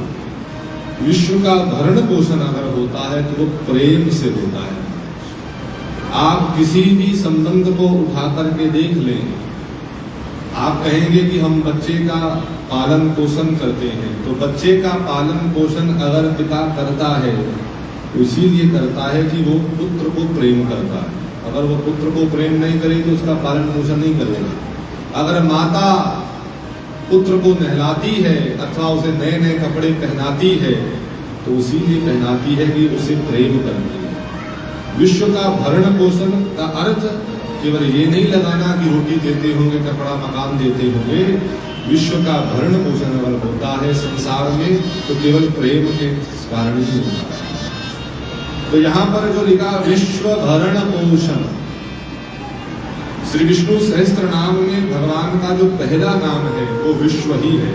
विश्वम पहला नाम, जिसने विष्णु सहस्त्र नाम पढ़ा हुआ उसे पता होगा भगवान का पहला नाम है विश्व। तो यहाँ गोस्वामी लिखते विश्व भरण पोषण कर जोई, जो भगवान का भी पोषण करने वाला है। भगवान का पोषण खाने से नहीं होता, भगवान का पोषण कभी कपड़े और मकान से नहीं होता है। भगवान को पोषित कौन करता है? बोले प्रेम ही भगवान को पोषित करता है। जो भगवान को अपना प्रेम दे करके पोषित करने वाला हो ऐसा भरत है, इसीलिए इसका नाम आज से भरत होगा। तो महाराज जैसे ही माँ कैकेयी ने सुना बहुत सुंदर नाम मिला मेरे सुपुत्र को, कैकेयी माता गदगद हो गई। अब महाराज उन्होंने रुख किया माता सुमित्रा की ओर, और सुमित्रा जी की गोद में दो दो लाला बैठे हैं। जैसे ही छोटे लाला की ओर मुख हुआ महामुनि वशिष्ठ का, तो कहा कि हे सुमित्रे, ये तुम्हारा छोटा बालक है, ये कैसा होगा? बोले जाके सुमिरन तेरे पुनाता, जाके सुमिरन तेरे पुनासा, जाके सुमिरन तेरे पुनाता, जाके सुमिरन तेरे पुनासा, नाम शत्रुघ्न तेरे प्रियाता, नाम शत्रुघ्न तेरे प्रियाता। ये जो तुम्हारी गोद में छोटा लाला है ना, इसके सुमिरन से ही सारे शत्रुओं का नाश हो जाएगा, इसलिए मैं इसका नाम शत्रुघ्न रखता हूं। अब आप कहेंगे कि महाराज शत्रुघ्न ने किसी को मारा है क्या? भगवान राम ने तो बहुत से निशाचरों को मारा है, रावण आदि निशाचरों को भगवान ने मारा है, और लक्ष्मण जी ने भी मेघनाद आदि को मारा है, लेकिन राम का नाम तो शत्रुघ्न नहीं रखा। लक्ष्मण जी को तो शत्रुघ्न नहीं कहते, तो शत्रुघ्न जी को ही शत्रुघ्न क्यों कहा गया? इन्होंने तो किसी को मारा नहीं। तो यहाँ पर संत इसका अर्थ करते हैं कि राम ने अथवा लक्ष्मण जी ने जिन जिन शत्रुओं को मारा वो बाहरी शत्रु थे। रावण आदि बाहरी शत्रु थे, राम ने जिनको मारा वो बाहरी शत्रु थे, लेकिन शत्रुघ्न जी ने जिनको मारा वो भीतरी शत्रु थे। बाहरी शत्रुओं को मारना और बाहरी शत्रुओं को पहचानना कोई बहुत बड़ी बात नहीं है, लेकिन हमारे भीतर जो शत्रु बैठे हैं उनको पहचान करके उनको मारना, जो ऐसा कर सके वही वास्तविक शत्रुघ्न है। और भीतरी शत्रु कौन थी? जिसे कोई नहीं पहचान सका, जिसे ना तो राम पहचान सके, ना लक्ष्मण जी पहचान सके, और ना भरत ही पहचान सकेगा। वो थी मंथरा, जो उसी अयोध्या में बस रही है और कोई उसको पहचान नहीं सका, जिसने अपनी कुमति के कारण महारानी कैकेयी की बुद्धि को बिगाड़ दिया, और जिसके कारण महाराज दशरथ ने प्राण त्याग दिए, और जिसके कारण भगवान राघवेंद्र जगत जननी मां जानकी के साथ वन में चले गए, जिसने पूरे रघुकुल को एकदम नष्ट ही कर डाला चाहा। ऐसी दुष्टा को, ऐसे शत्रु को अगर किसी ने पहचान करके मारा है तो उसे शत्रुघ्न ने मारा है। जो अपने भीतरी शत्रुओं को पहचान करके मारने का काम कर सके वही शत्रुघ्न है। और शत्रुघ्न का अर्थ होता है जो अपने शत्रुओं को नष्ट करने वाला हो, अथवा जहाँ के सुमिरन ते रिपुनासा, जिसके स्मरण मात्र से ही हमारे शत्रु नष्ट हो जाए, ऐसा शत्रुघ्न जी का नाम है। तो यहाँ पर संत वर्णन करते हैं कि शत्रुघ्न जी मानस के मौन पात्र हैं। भगवान राम भी बोले हैं मानस में, लक्ष्मण जी भी बोले हैं, भरत जी भी बोले हैं चित्रकूट में जा करके, लेकिन शत्रुघ्न जी मौन पात्र हैं। शत्रुघ्न जी बहुत कम बोले। तो शत्रुघ्न कौन बन सकता है? कौन रिपुओं का दुश्मन बन सकता है? कौन दुश्मनों का दुश्मन बन सकता है महाराज? वो वही बन सकता है जो कम बोले। देखिए, 4 कहने होते हैं अपनी वाणी के। अगर आप वाणी के 4 कहनों को अपनी वाणी पर रख लें तो आपके शत्रु नष्ट हो जाएंगे। ये शत्रुघ्न जी का प्रभाव है। जहाँ के सुमिरन ते रिपुनासा, जिसके स्मरण मात्र से ही रिपुओं का नाश हो जाए। तो अगर आप चाहते हैं कि हमारे सब दुश्मन नष्ट हो जाए तो अपनी वाणी को 4 कहने पहना दीजिए। नंबर 1, मौन रहिए। जो कम बोलता है उसके दुश्मन कम होते हैं। ये वाणी ही है जो दुश्मन बढ़ाती है। आप जितना कम बोलेंगे आपके दुश्मन उतने ही कम होंगे। मौन रहिए, सत्य बोलिए। जब भी बोलिए सत्य बोलिए। सत्य बोलो वरना मत बोलो। जो इंसान झूठ बोलता है उसके दुश्मन पैदा होते हैं। जो हर समय सत्य के साथ खड़ा रहता है, धर्म उसका साथ देता है और उसका कोई भी दुश्मन बचता नहीं। बोलना ही पड़े तो सत्य बोलिए, वरना मौन रहिए। मौन रहिए, सत्य बोलिए। और सत्य भी कैसा हो? बोले सत्य भी मीठा हो। हमारा सत्य भी कई बार कड़वा हो जाता है। अब मान लो कोई अंधा यहाँ से गुजर रहा हो, हम उसको आवाज दें, अरे अंधे। अंधा तो वो है, सत्य तो है, लेकिन सत्य मीठा नहीं है। अगर हम उसे अंधा कह करके पुकारेंगे तो वो सत्य भी उसको दुख पहुंचाएगा। इसीलिए सत्य तो हो, लेकिन ऐसा सत्य ना हो जो सामने वाले को कष्ट दे। अब कोई बालक हो, उसके मामा जी घर में आए हों और वो आकर के कहे कि मेरे पिता का साला आया है, और है तो पिता का साला ही, लेकिन वो सत्य तो है, लेकिन वो मधुर नहीं है। सत्य तो हो लेकिन मधुर होना चाहिए। जो कम बोलते हैं उनके जीवन में शत्रु भी कम होते हैं, और उसका दूसरा फायदा है कि उनकी ऊर्जा का लॉस भी कम होता है। जितनी हमारी एनर्जी वेस्ट बोलने में होती है उतनी किसी कर्म करने में नहीं होती। इसीलिए अगर आप चाहते हैं कि जीवन में हमारे शत्रु मिट जाएं तो जीवन में कम बोलिए। वाणी और पानी, इन दोनों का सदुपयोग करना सीखना। क्योंकि जब पानी अपने किनारे को लांघता है, जब पानी अपने कहते हैं कि अपनी मर्यादा को पार करता है तो नाश कर देता है, लेकिन जब वाणी अपनी मर्यादा को लांघती है तो सर्वनाश कर देती है। पानी और वाणी को संभाल कर देता है, ये दोनों ही सर्वनाश कर देते हैं। महाभारत जैसे युद्ध की अगर कोई नींव है तो वो एक शब्द ही है महाराज, जो श्री द्रौपदी ने कह दिया था। इसलिए अपनी वाणी को और पानी को जितना संभाल करके रखेंगे, इसीलिए हमें कभी कभी लोग कहते हैं कि वाणी को संभाल करके बोलो। इसका अर्थ यही है कि महाराज हम बोले तो पहले उसको तोलें। वो शब्द कभी सामने वाले को नहीं बोलना चाहिए जो आपको अपने ऊपर लाना पड़े तो आपको कष्ट हो। अगर वही शब्द कोई आपको दूसरा बोले और आपको कष्ट हो तो वही शब्द आप किसी और के लिए इस्तेमाल करना बंद कर दें। बस इतना अगर आप यहाँ से सीख करके चले जाएंगे तो आप कभी भी किसी को गलत नहीं बोल सकते। अगर आप चाहते हैं कि सामने वाला हमको कभी तू ना कहे तो उसकी पहल आपको करनी पड़ेगी। आप सभी से आप कहना शुरू कर दीजिए। एक दिन आएगा कि आपको भी सब आप कहना शुरू कर देंगे। अगर हम ये सोच करके बैठे कि हम सबको तू तू करके पुकारें और सामने वाला हमको आप कहे तो ऐसा संभव नहीं है।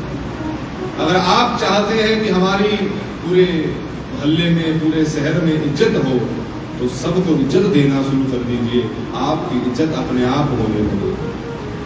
आप करके देख लीजिए, कोई यहाँ से गुजरता हो, एक दिन आप खुद उसको हाथ जोड़ करके राम राम बुलाएं, दूसरे दिन खुद बुलाएं, तीसरे दिन महाराज जब वो गुजरेगा आपका ध्यान नहीं भी होगा, वो तीसरे दिन आपको खुद हाथ जोड़ करके राम राम बुलाएगा, लेकिन पहल आपको करनी है।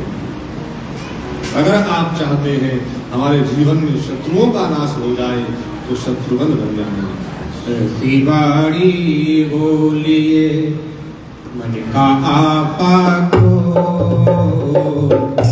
शिवाड़ी बोलिए मन का आपा को, और को तीतल गए आपूती तल होए कबीरा, आपूती तल हो बड़ी बड़ाई ना करे, बड़ी न भूले बोल, बड़ी बड़ाई ना करे, बड़ी न भूले बोल, मीरा मुझे ना कहे मेरो लाख टका को बोल, सही ना लाख टका।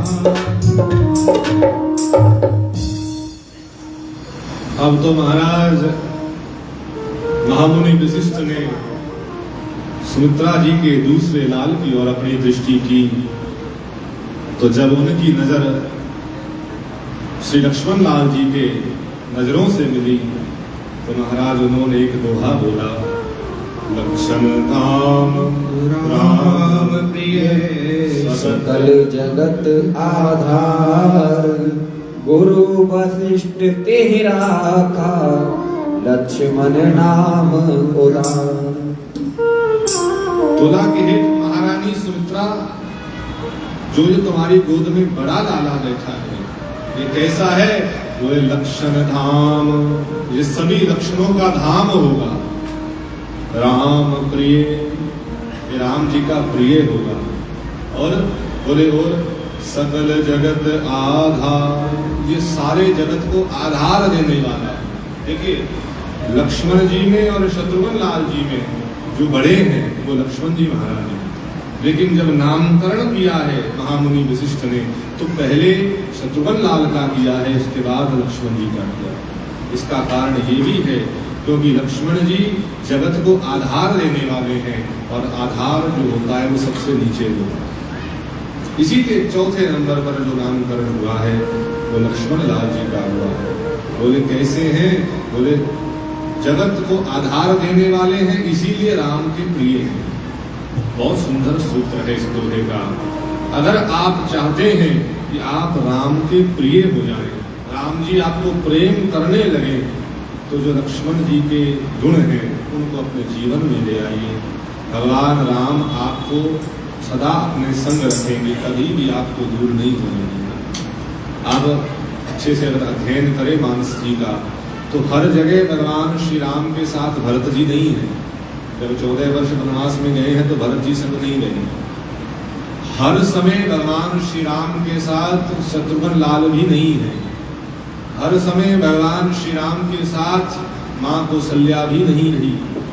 हर समय भगवान श्री राम के साथ चक्रवर्ती राजा सम्राट जो दशरथ जी भी नहीं रहे, और हर समय माँ जानकी भी भगवान के साथ नहीं रही। केवल एक पात्र है जो हर समय भगवान के साथ मौजूद है, वो है लक्ष्मण। अगर आप चाहते हैं कि हम भी भगवान के इतने निकट पहुंच जाएं कि ठाकुर जी हमें कभी एक मिनट के लिए भी अपने से दूर ना करें, तो कहते हैं कि लक्ष्मण जी के गुण को अपने भीतर ले आए। लक्ष्मण जी कैसे हैं? बोले सकल जगत आधार, जो सबको आधार देता है। लक्ष्मण जी तो सब जगत को आधार देते हैं, हम जगत को आधार नहीं दे सकते, तो कम से कम किसी के आधार बन जाएंगे। जिस दिन आप किसी को आधार देने वाले बन जाएंगे उस दिन आप राम के प्रिय हो जाएंगे। आप में जितनी भी योग्यता है, मैं ये नहीं कहता हूँ कि अपनी कोठी सब बेच करके और सबको आधार दे दो। भैया दान करना चाहिए, लेकिन दान उतना करना चाहिए अपने पास कुछ धन बच जाए अपना जीवन चलाने के लिए। ये दान का एक नियम है, ये नहीं कि सब कुछ दे करके और खुद रोड पे आ जाओ। दान करिए, लेकिन दान का नियम है उतना करिए जितनी सामर्थ्यता हो। सामर्थ्य से अधिक दान करना हानिकारक हो जाता है। सामर्थ्य के अनुसार करिए। आप पूरे राजपुरा के आधार नहीं बन सकते हैं, आप पूरे राजपुरा को आधार नहीं दे सकते हैं, कम से कम किसी एक को आधार दे दीजिए। आपको जितनी सामर्थ्य भगवान ने दी है, आप पूरे राजपुरा को भंडारा नहीं खिला सकते हैं, किसी गरीब को एक को खाना खिला दीजिए। आप पूरे राजपुरा के बच्चों के स्कूल की एडमिशन नहीं भर सकते हैं, किसी गरीब की एक के एडमिशन कर दीजिए। अगर आपने ये करना शुरू कर दिया, आप गरीबों के आधार बनने शुरू हो गए, तो आप राम के निकट पहुंच जाएंगे। ये लक्ष्मण जी का संदेश है। मैं आपको बार बार कह रहा हूं, दान होना चाहिए, लेकिन दान जब तक पात्र के पास नहीं पहुंचेगा तब तक दान कल्याण करेगा नहीं। स्थान, समय और पात्र का ध्यान रखते हुए दान करना चाहिए। मैं बार बार एक बात कहता हूं, किसी की जाति को देख करके दान नहीं करना चाहिए। ये नहीं कि हम केवल ब्राह्मण को ही करेंगे। ब्राह्मण अगर सर्वसामर्थ्य है, उसके पास सामर्थ्यता है, और एक गरीब है जिसकी जाति भले छोटी है लेकिन आज उसको एक एक रोटी की जरूरत है, तो आप कहें नहीं जी हम तो ब्राह्मण को रोटी खिलाएंगे, वो दान नहीं है, वो पाप है। एक साइड में ब्राह्मण बैठा है जिसका पेट भरा हुआ है, और एक गरीब बैठा है जिसकी कोई भी जाति हो लेकिन वो 4 दिन से भूखा है, तो हमारा मानस कहता है रोटी उसको मिलनी चाहिए। तो दान पात्र को मिलना चाहिए। तो पात्र को दिया गया दान भी सत्यानाश कर देता है, और दान उतना ही जितना अपने पास बच जाए। एक आदमी था, उसका बुढ़ापा आ गया, और उसने क्या किया कि उसने सब कुछ अपना बच्चों को बांट दिया। अब उसके पास कुछ बचा नहीं, जीते जी उसने सब कुछ बच्चों को दे दिया। अब बच्चे हैं कि बच्चों ने सोचा कि अब हमारे पिता के पास कुछ है नहीं, अब इसकी क्या सेवा करें। अब तो महाराज वो बेचारा पानी मांगता तो 2 घंटे के बाद पानी गिलास मिलता उसे। वो बहुत परेशान हो गया कि जब मेरे पास सब कुछ था तब तो बच्चे मेरे आगे पीछे घूमते थे, मैंने सब कुछ दे दिया इनको, अब मुझे पानी भी नहीं पूछते हैं। तो एक बार वो अपने मित्र के पास बैठा था, मित्र को कहा कि मित्र हमारे घर में अब मेरा कोई हालचाल भी पूछने वाला नहीं। कभी 2 दिन था कि सुबह उठ करके मुझे चाय मिलती थी, आज पानी का गिलास भी मुझे खुद उठाना पड़ता है। उस मित्र ने कहा कि भैया गलती तुम्हारी है, तुमने अपने जीते जी सब कुछ दे दिया, अब बच्चों को लग रहा है कि इसके पास कुछ है तो नहीं, अब इसकी क्या सेवा करें, ये तुम्हारी गलती है। तो बोले अब गलती तो हो चुकी है, अब इसका क्या किया जाए, इसका समाधान क्या होगा। उसने कहा इसका समाधान मैं करूंगा। तो बोले क्या करेगा।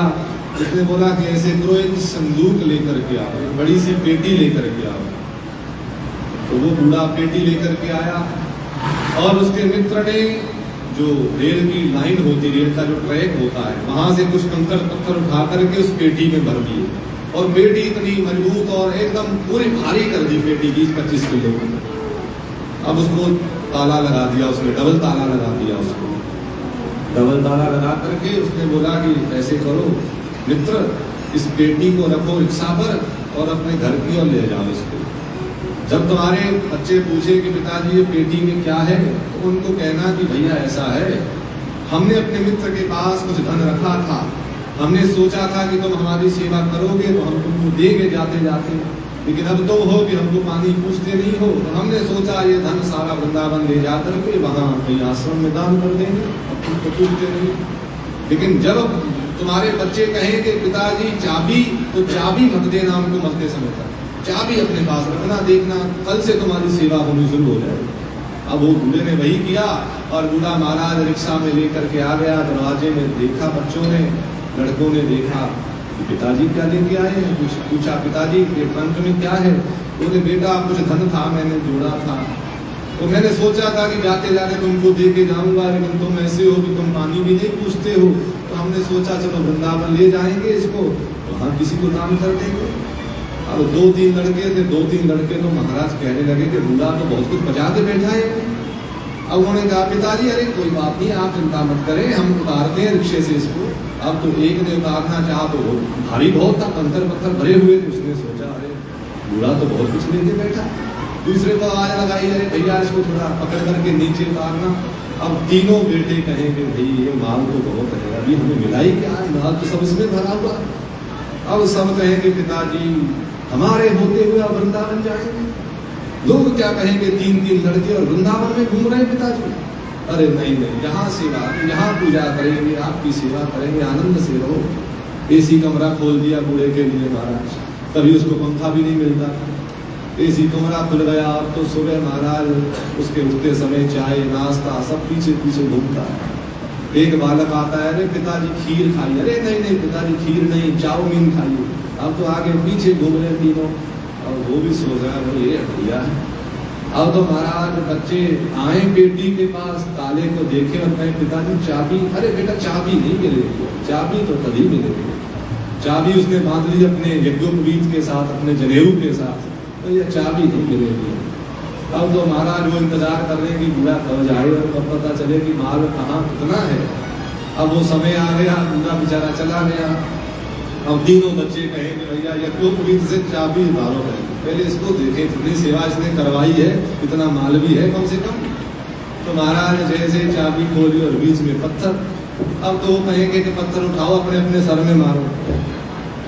बूढ़ा बहुत शैतान निकला। तो महाराज कहने का भाव है मान मेरा कहना नहीं तो पछताएगा, ये मिट्टी का खिलौना मिट्टी में मिल जाएगा।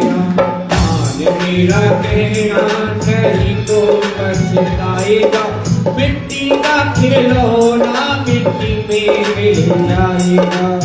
बेटा बेटा क्यों करता है, बेटा बेटा क्यों करता है। हाँ बेटा बेटा क्यों करता है, ओ बेटा बेटा क्यों करता है। अरे बेटा तेरा एक दिन, बेटा तेरा एक दिन पड़ोसी बन जाएगा। बेटा तेरा एक दिन पड़ोसी बन जाएगा। ये मिट्टी का खिलौना मिट्टी में मिल जाएगा। मान मेरा कहना नहीं तो पछताएगा, मिट्टी का खिलौना मिट्टी में मिल जाएगा।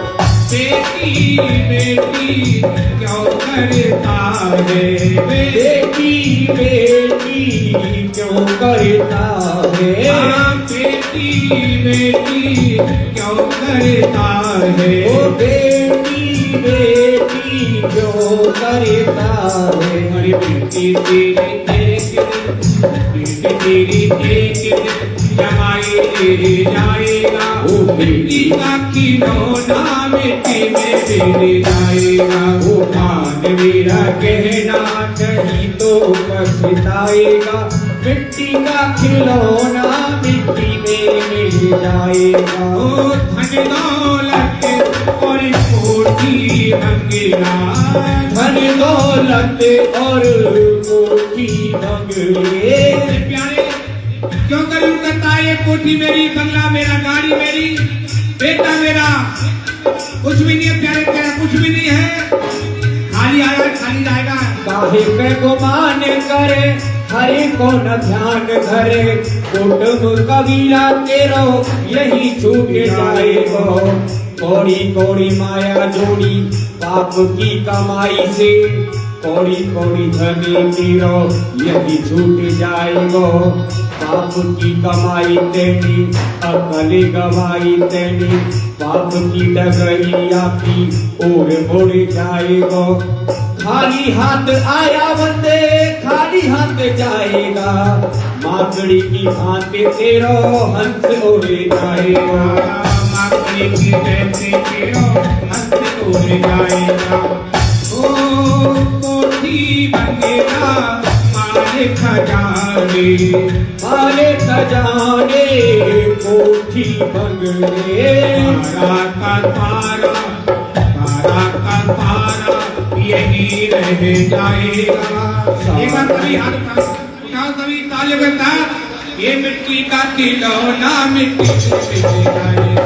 मिट्टी का खिलौना मिट्टी में मिल जाएगा। रखेगा नहीं तो बच पाएगा। मिट्टी का खिलौना मिट्टी में मिल जाएगा। मिट्टी का खिलौना मिट्टी में मिल जाएगा। मिट्टी का खिलौना मिट्टी में मिल जाएगा। रामचंद्र भगवान की जय हो। महामुनि वशिष्ठ जी ने चारों राजकुमारों का नामकरण किया और गोस्वामी जी कहते हैं व्यापक ब्रह्म निरंजन निर्गुण विगत विनोद सो अज प्रेम भगत बस कौशल्या के गोद। जो निर्गुण है, जो निराकार है, जो ब्रह्म है, पूरे जगत को बनाने वाला जो है, वो आज प्रेम के वशीभूत होकर के मां कौशल्या की गोद में खेल रहा है। प्रेम में इतनी ताकत है जो उस निर्गुण को भी आकार ग्रहण करने के लिए मजबूर कर दिया। उसी को तो प्रेम कहते हैं। देखिए भगवान का अवतार कहते हैं उतर करके नीचे आए। जो ऊपर वाला है वो ऊपर वाला नीचे आ जाए, उसी को अवतार कहते हैं। संसार में हम भी आते हैं, संसार में भगवान भी आते हैं, लेकिन दोनों में अंतर है। भगवान आते हैं निज इच्छा निर्मित तनु, भगवान अपनी इच्छा से आते हैं और हमें आना पड़ता है कर्मों के वशीभूत होकर। अब मान लो कि कुआं हो, उस कुएं में एक व्यक्ति गिरा हो और गिरा व्यक्ति आवाज लगाए कि भैया मुझे बाहर निकालो, मुझे बाहर निकालो, और कोई कुएं में निकालने वाला जिसे पूरा अनुभव हो कुएं से कैसे निकला जाता है, वो व्यक्ति भी नीचे जाए कुएं में और महाराज उसको निकाल करके ऊपर आए। अब दोनों में अंतर है। एक तो गिरा पड़ा है अपने कर्मों के अनुसार और एक ने खुद नीचे गया उतर कर। जैसे हम तो संसार में आते हैं अपने कर्मों के वशीभूत, लेकिन भगवान अपनी इच्छा से आते हैं। जेल में दोनों रहते हैं, जेलर भी रहता है और कैदी भी रहते हैं। कैदी अपने कर्मों के अनुसार रहते हैं, उनको रहना पड़ता है, लेकिन जेलर कर्मों के अनुसार नहीं रहता, वो वहां व्यवस्था बनाता है।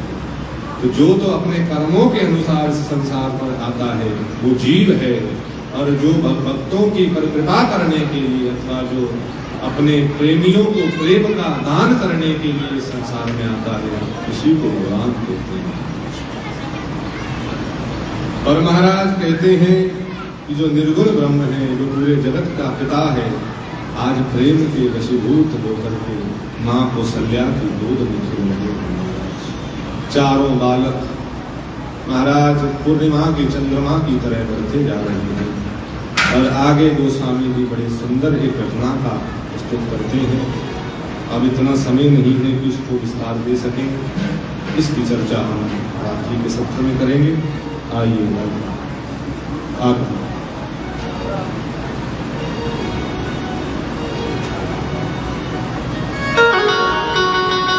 रात्रि की सभा में भगवान की बाल लीलाओं का हम बड़े ही विस्तार से चिंतन करेंगे। कैसे भगवान पढ़ने के लिए गए और कैसे महामुनि विश्वामित्र भगवान को लेने के लिए आते हैं, उन सभी चर्चाओं का वर्णन विस्तार से हम रात्रि की सभा में करेंगे। आइए आप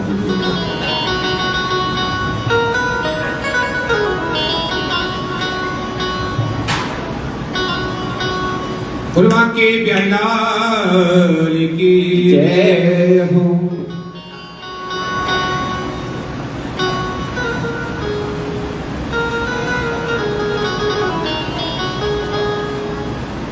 तो सभी खड़े हैं, आपके लिए सभी खड़े जाएं।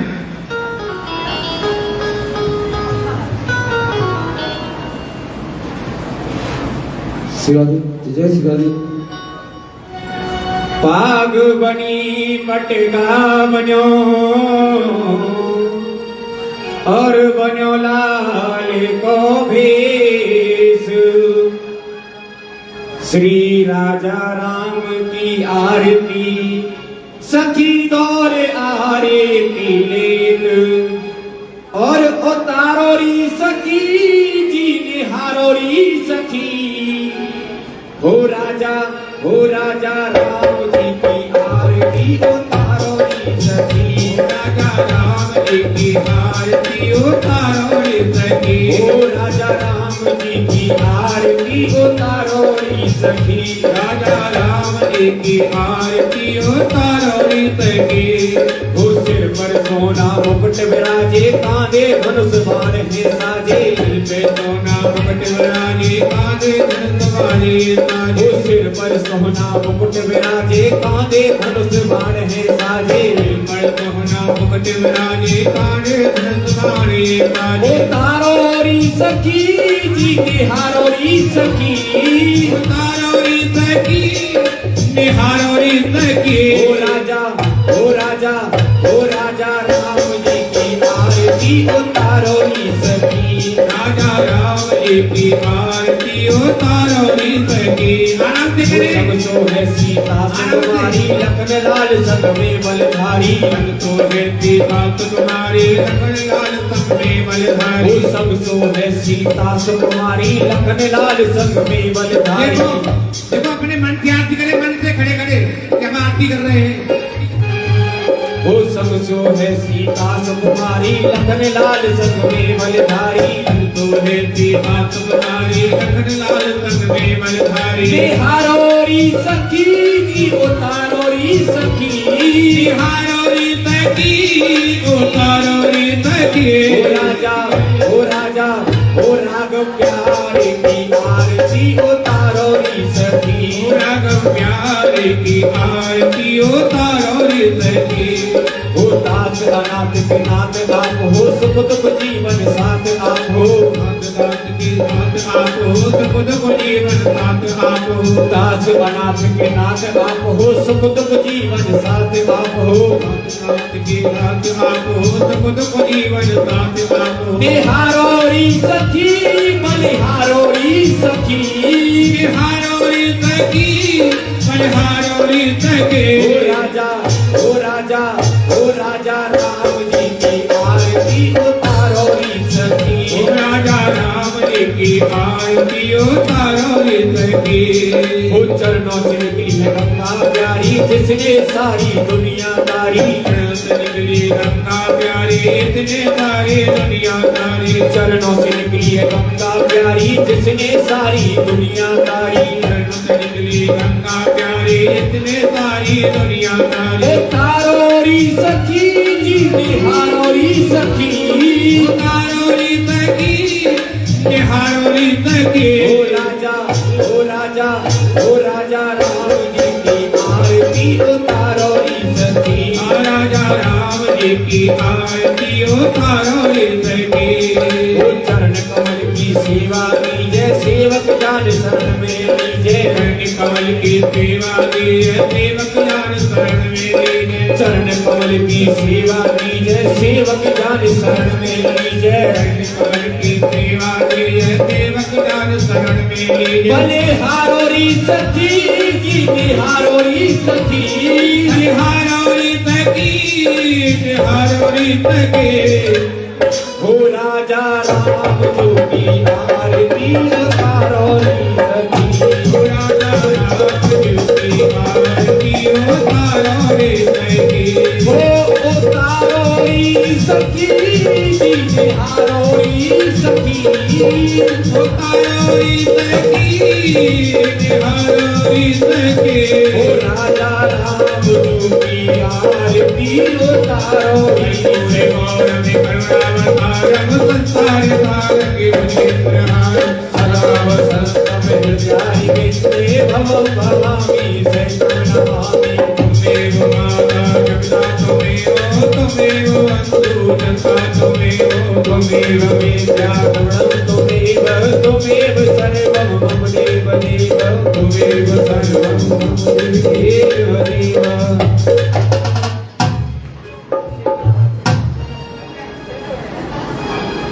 श्याम रामचंद्र भगवान की जय हो निठिरते थे हरौरी राधा रानी लागे महारानी लागे माने खरो खारो यमुनानी को पानी लागे